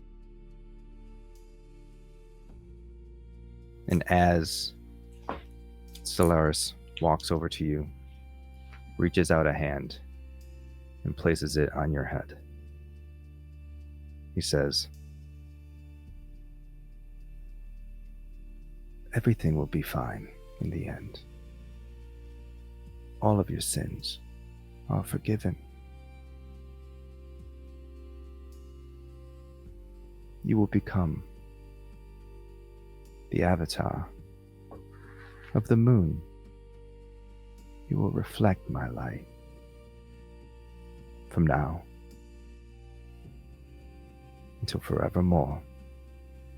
And he begins to light up, to glow ever so brightly. And as the room fills with light and it dissipates, Solaris is gone. And standing before you is a transformed Oleg. How does Oleg appear to the group in this moment? Once a Redford Samaya turned black by Lua's oath. Now His fur is once more a vibrant red, similar to that you might see on an orangutan. The dark raven wings have been replaced by feathers that are much brighter in color, similar to an eagle. And his white mustache is now a deep and dark brown.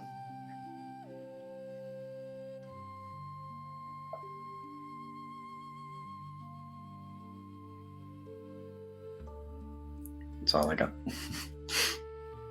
Well, you hear from behind you.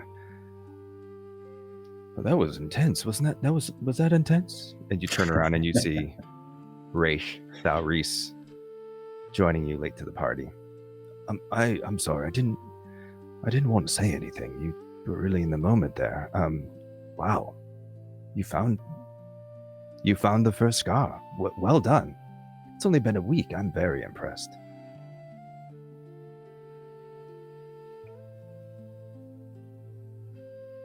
I feel like I interrupted.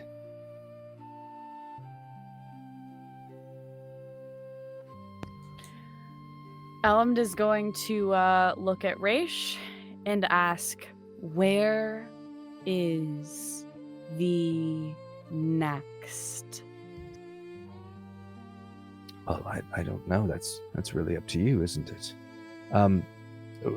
What were our clues again? I'm sorry, a lot has happened since the last time I talked to you. It's been like a few 100 years.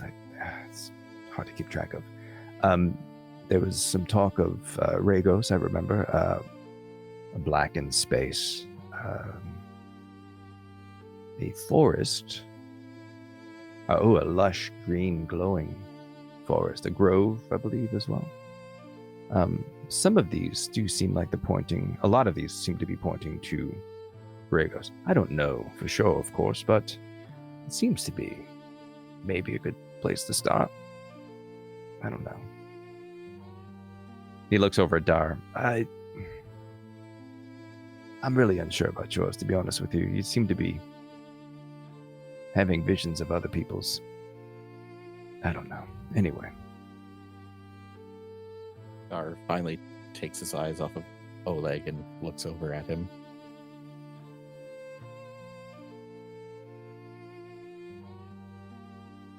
What?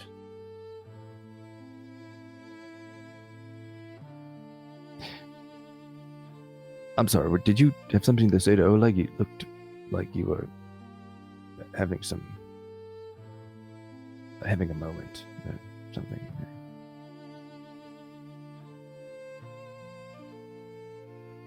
Not here. Ah, yes, of course, yeah. Best to just keep that buried down. That's the most human thing I've seen you do all day. Okay. Well, there is a town just outside of here if you'd like to convene there and choose your next tasking. Do any of you have any ideas? Would we be able to seal this place back up? Certainly. I mean, you're the blood of royalty, after all. You can do whatever you want. It's a tomb. Should be preserved as a tomb. Yes, certainly with that attitude it is. Yes, we can close it up. Should we close the vault as well?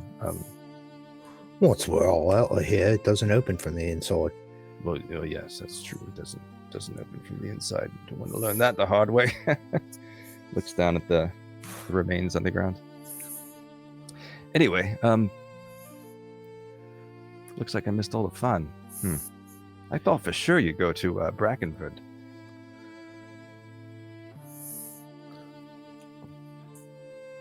It's gonna Throg meet you there. will Have a pint, but I guess. Throg will walk past Oleg, clap him on the shoulder, friendly like, and say, "Nice look," and leave the vault.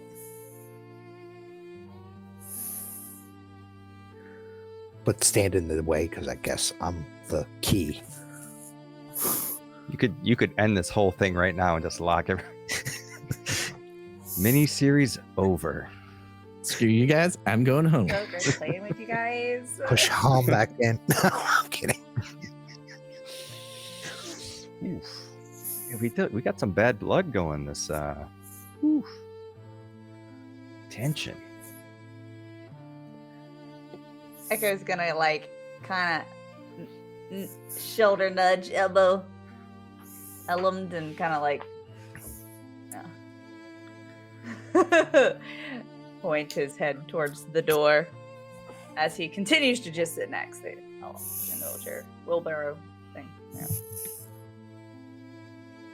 And as we're moving out,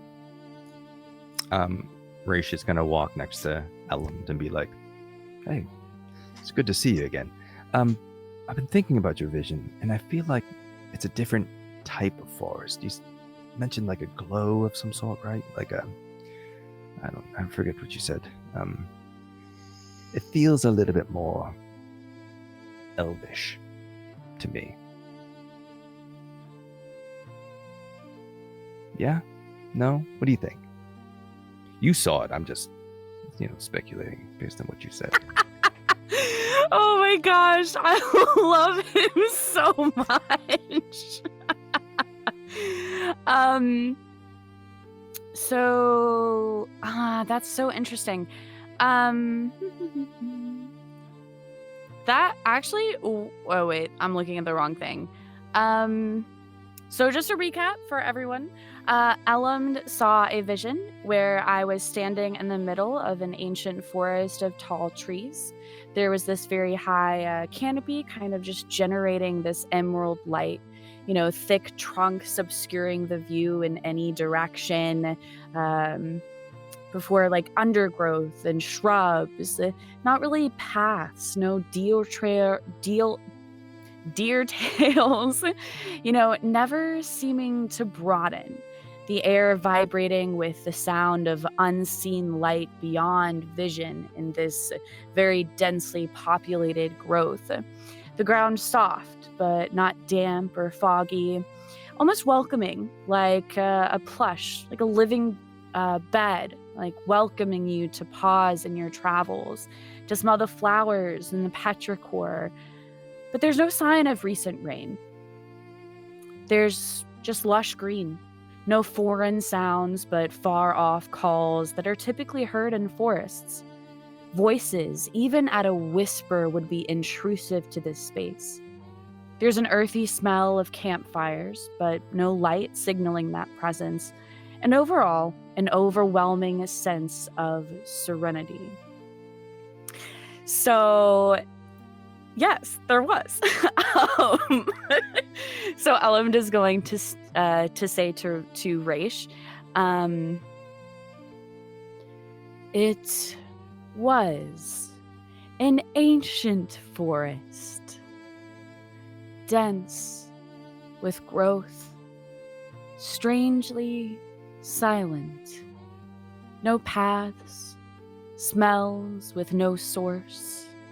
A strange, serene place. You know, part of me thought maybe you'd been marked by the god of faster talking, but I guess I don't think there is.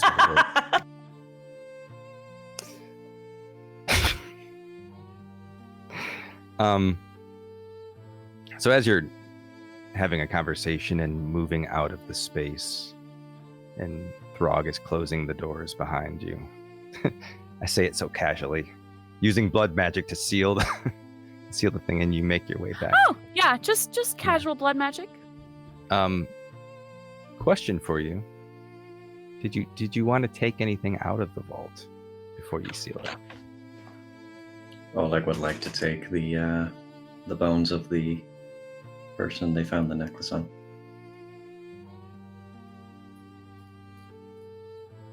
Okay. They're going straight into the infinite bag for now. In the bag with you. Yep. All right. A lot of stuff going on in there. I did mention that there was lots of gold there. I don't know how Throg feels about this. I mean, technically it's his.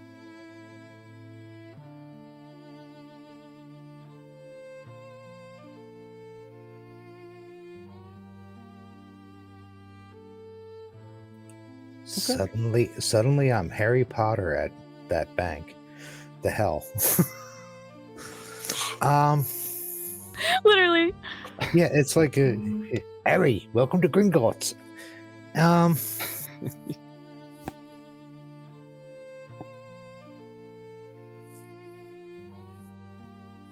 We'll have travel expenses. They're not using it. There is no, we're no, like, orcs aren't one of those religions that believe in burying their dead with riches, and because they might need them in the afterlife. So if we want to load up, I guess this is mine anyway. Not you. So you see about like it's not like a treasure room. It's not like really big. You see maybe 10 chests of gold, which is that's a lot.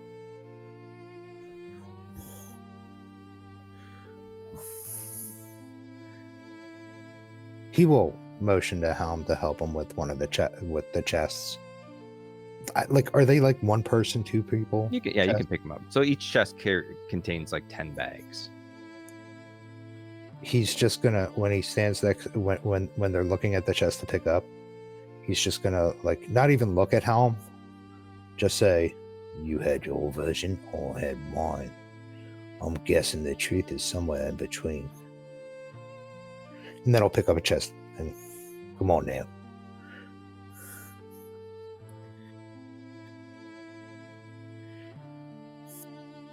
So how many of you all are carrying chests out? How many chests are you taking? How many? Echo's just chilling in a wheelbarrow. Like, Yeah, I mean, I'm gonna be honest. I don't really feel like Elmond like understands what the fuck Thrug is talking about, what the significance of these shiny coins in. I don't like them because they reflect light. So like, meh. I mean, we got two people that don't know what coins are for. True.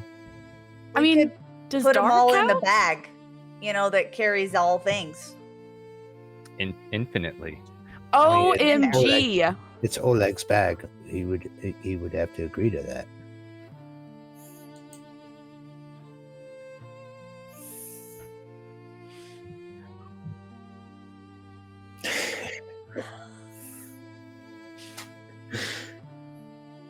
Would you rather be Oleg. broke going through? Oleg, you won't grab some stuff and put it in the bag? They are people, Frog. If you want me to carry it for you, I will. He'll load up his bag, like hand him stuff to put in the bag. How much does that bag hold? I know there's limits. It's infinite. Oh, nice. There is no limit. Great. So we empty the vault, including the skeleton. Yeah, I was gonna say it feels weird to debate the gold after you threw the remains in them. Like meh. All right, so you make your way out. Are you gonna go to the town to rest, or are you gonna push on to your next objective? Once we get out of the castle, I'm gonna ask Oleg if we can just bury the body outside the castle proper. That was the intent. So inside Golvathar, but not outside the. Yeah. Okay, gotcha. And then we'll seal it back up once we leave, and I guess we're going to the bar. So you make your way down to. Oh, I have so many chat messages I wasn't even paying attention to. I'm sorry, I was in the moment. Hi everybody. So you make your way down to Brackenford as you walk in and to the village. People aren't really used to seeing. Some of you, you've been through a lot. You don't pay much mind. You follow Ration to the tavern and you sit. You see Oleg reaching into his gigantic bag to try to find some gold and pay for some drinks as you're all sitting there, and you talk about what's next for you all.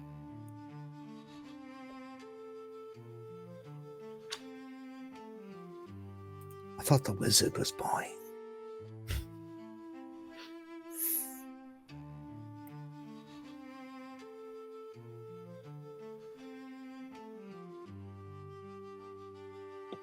So, Keeper of Knowledge that shows up in, 100 years later for you and like a week for us. Did you find out any information about the space thing, I have to tell you, I didn't. It's just there's a sun and a moon rising, opposing signs, darkness just feels like I can't think of a physical location for that one. I'm sorry, I can't think of anything. Is there a god that tries to find balance in all things? Well, I mean that's an interesting question. All gods are sort of on one end of the scale, I suppose. There's balance in life, and they all represent domains. So you could say that each god is one part of a balance. What interests me about what's going on is it seems that Oleg had to choose between a side, tipping the scales of that balance. I wonder if that's a clue. Perhaps you'll all be faced with a choice. I don't Anyways, know. what are you drinking? Do you have a book about gods? I mean, I used to have a book about gods a long time ago, and I seem to have misplaced it. Which is weird because we have a meticulous record-keeping system in the Was it about 100 years ago? I mean, time, Okay. Yeah. I was writing about the Dawnfire. Don't really get through it all, but I know a bit about the gods. Are you drinking anything, by the way? Do you imbibe, or do you just survive on dust and clapping? Oh no, I eat. I just don't like drinking that stuff. Oh, okay. I understand. It is swill. However, it's to get the job done. I don't get much time on the plane.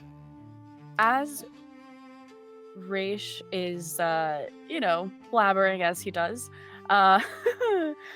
Elrond is going to slowly retrieve the Book of Dawnfire from their wheelbarrow and set it on the table, turning it to the page that it was once opened upon, and ask Raish, are you able to translate this book? Raish is going to look down at the book and say, thank the gods you found it. My God. Kaloris would have had my head if I misplaced this one. Where was this anyway? In the archive library. Interesting. Yes, I wrote this. I could probably translate it for you if you had any information that you would like from it. You could also just, ask.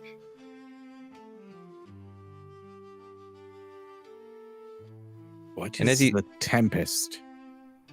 Oh, the Tempest god. Yes, Raziel is the god, the Tempest god of the sea. He likes to be called. Kind of a twat, if I'm being honest. Temperamental and moody.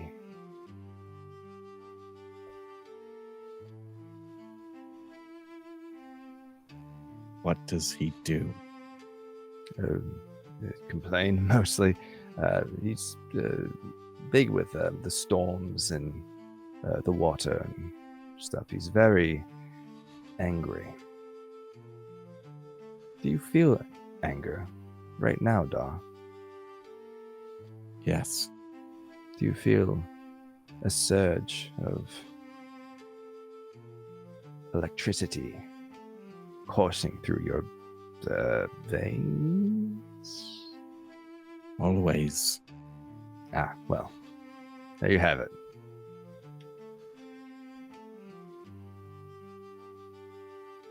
Were you mocked by the Tempest, or was that what gave you life?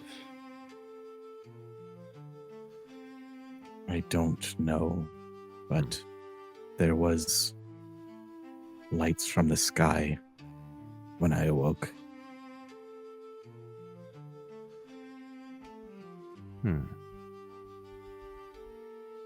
Well, I think Oleg proved that you can be more than just one thing. If that's the lesson to take from this. And he turns to Elrond. Maybe write that down. Actually. Oh, yeah, I gotcha.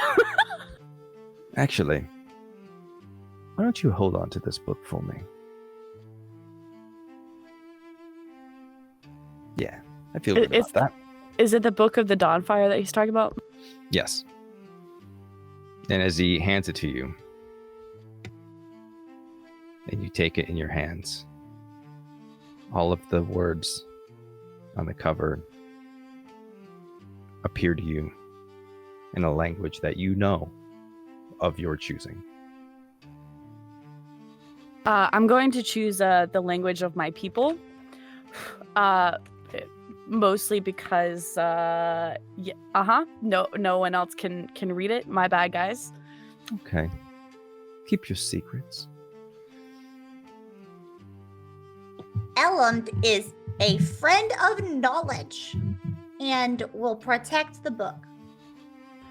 Knowledge is not an entity. It cannot have friends. Well, it can't, but you can. Are you a friend, Echo? Well, of course I am. I must reflect on this. Okay. I can tell you, I've met knowledge. Bit of a wanker. Could have friends, chooses not to. Strangest thing. Okay, so where to next for you all? So we've talked about a few places. There's some possibilities. He once again waves his hand, and that light construct map appears over the bar. He takes a sip of his ale. Gosh, it's better get tastier in the next 100 years. So over here in this region, we have Regos. I'm realizing that not everybody can see the stream necessarily.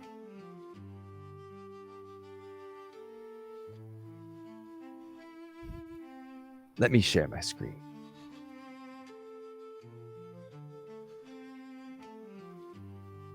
Well, that's What very is nice a of you. screen? What is a screen indeed? Am I sharing something somewhere? Yep. Cool. All right. So many windows. All right, so as he points out, Rego, yeah, I keep making things. So Regos is here, and I fear that we had visions of. Oops, I was trying to make this look cool for everybody, and I messed it up.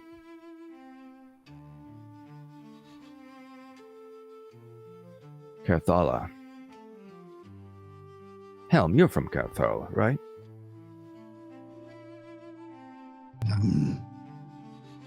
Tried to forget that place. It was a long time ago. Yes. Yes. A few other places. We also have Elthuin. Hard to get to. Not super excited about having guests, but that's an option as well. I'm not sure about the darkness. I'm not really sure about your vision either. I do feel like maybe Throg's is it's a forest. It was a grove, right? There is many groves here. It's completely up to you, though.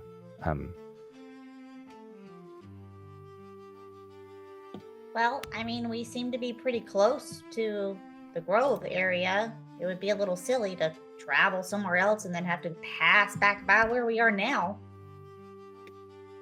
Yes, I mean, it would be much easier to traverse this land if you were planting portals as you went. I know. I mean, that would just be so easy.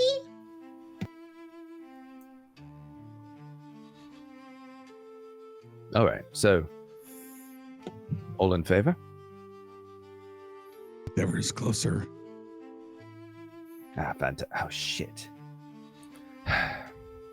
Chugs his ale. All right, well, I've got to go. I will see you. Oh, there's one more thing I was going to try to talk to you about it.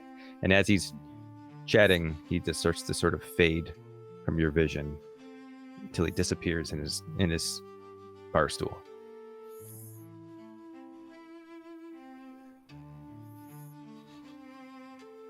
Okay, so I do have portals, but I think that we might need to make sure that it can be in like a safe or guarded place or something, you know? Like anybody would be able to use it, so I don't know where we should put it. Now I'm guess seeing we a bunch could- of text. Oh, What happened to the no. map? I was saying hi to everybody that I was ignoring earlier. How far away is the place we just left? How long did it take us to get here? With the in the mountain, Yeah. Well, it's right down the road, just maybe a 30-minute walk, something like that. Okay, so how about we go back, we do more blood magic, and then we put the portal on the inside that nobody can get to, and then we do blood magic to leave, and we close it. Can you open it from the inside? I know you can't with with the vaults, but can you with the wall, you know? Oh.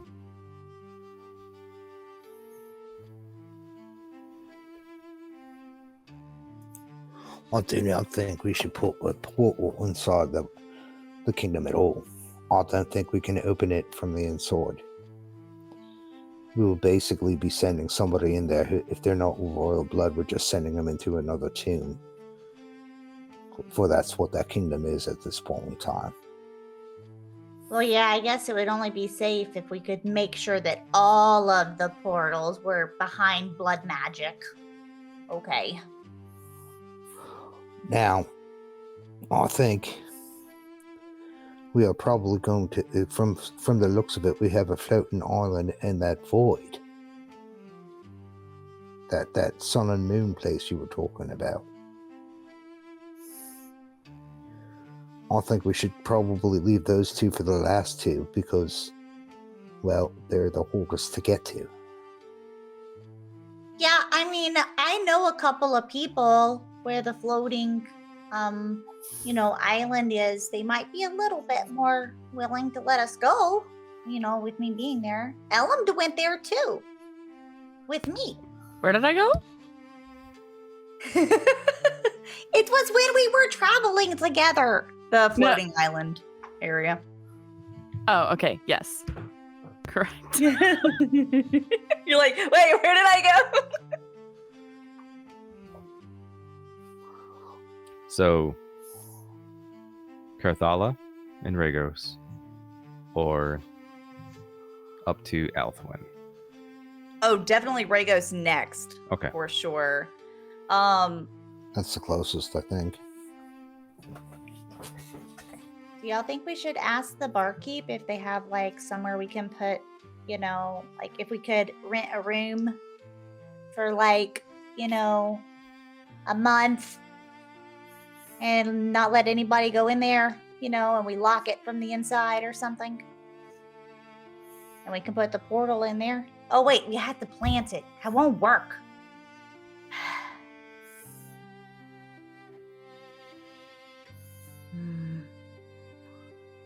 It looks We like should we're just- going. We It should looks. just walk to find a tree in some random area that no one goes to. I was going to and, say, like- it looks like we're going over some mountains to get to Rathos.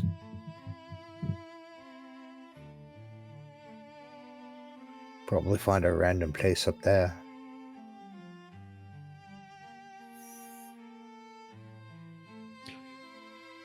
You could sleep on it. Yeah. Yeah, I'll let you know at the beginning of next Oh. session where we're gonna plant the portal. Both on the table and above the table. Yeah, I can sleep on it. All right. So, as you go up to the barkeep and rent some rooms for the night, you have a nice, relatively safe place to lie your head. You can take a long rest as you need it, but we will address it next time because I feel like this is a good place to stop. Once again, over 4 hours, but I did give you an off point at 3. We beat 12 pages. We got 13 and a half. All right. Nice. 14 next time. No, honestly, I hope so. All right, everybody, that's going to do it for this session. We are back. Oh boy, what day are we back? It's not It's not the 4th. It's the 11th. Thursday, September 11th.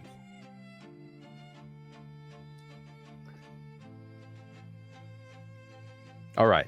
Thank you, everybody. Fantastic job. That was amazing.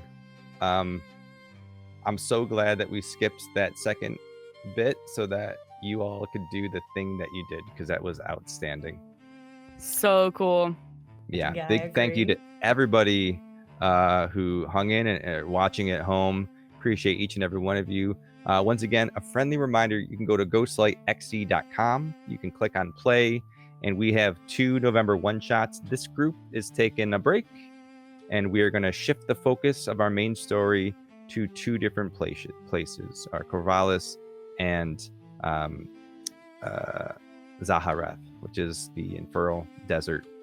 You can sign up at ghostlightxc.com. There's a few slots left. I think there's 3 and 3, happening November 6th and November 20th. Details are on the website. You can also click on the link to this video over on YouTube and find the link for our various sponsors. Big thank you to Hero Forge, to Nat20 Dicery, and to World Anvil for sponsoring this stream. We appreciate each and every one of you. You can check out Nat20 Dicery at PacificCon this weekend. And as always, dear travelers, we'll see you in 2 Thursdays. All right. Take care.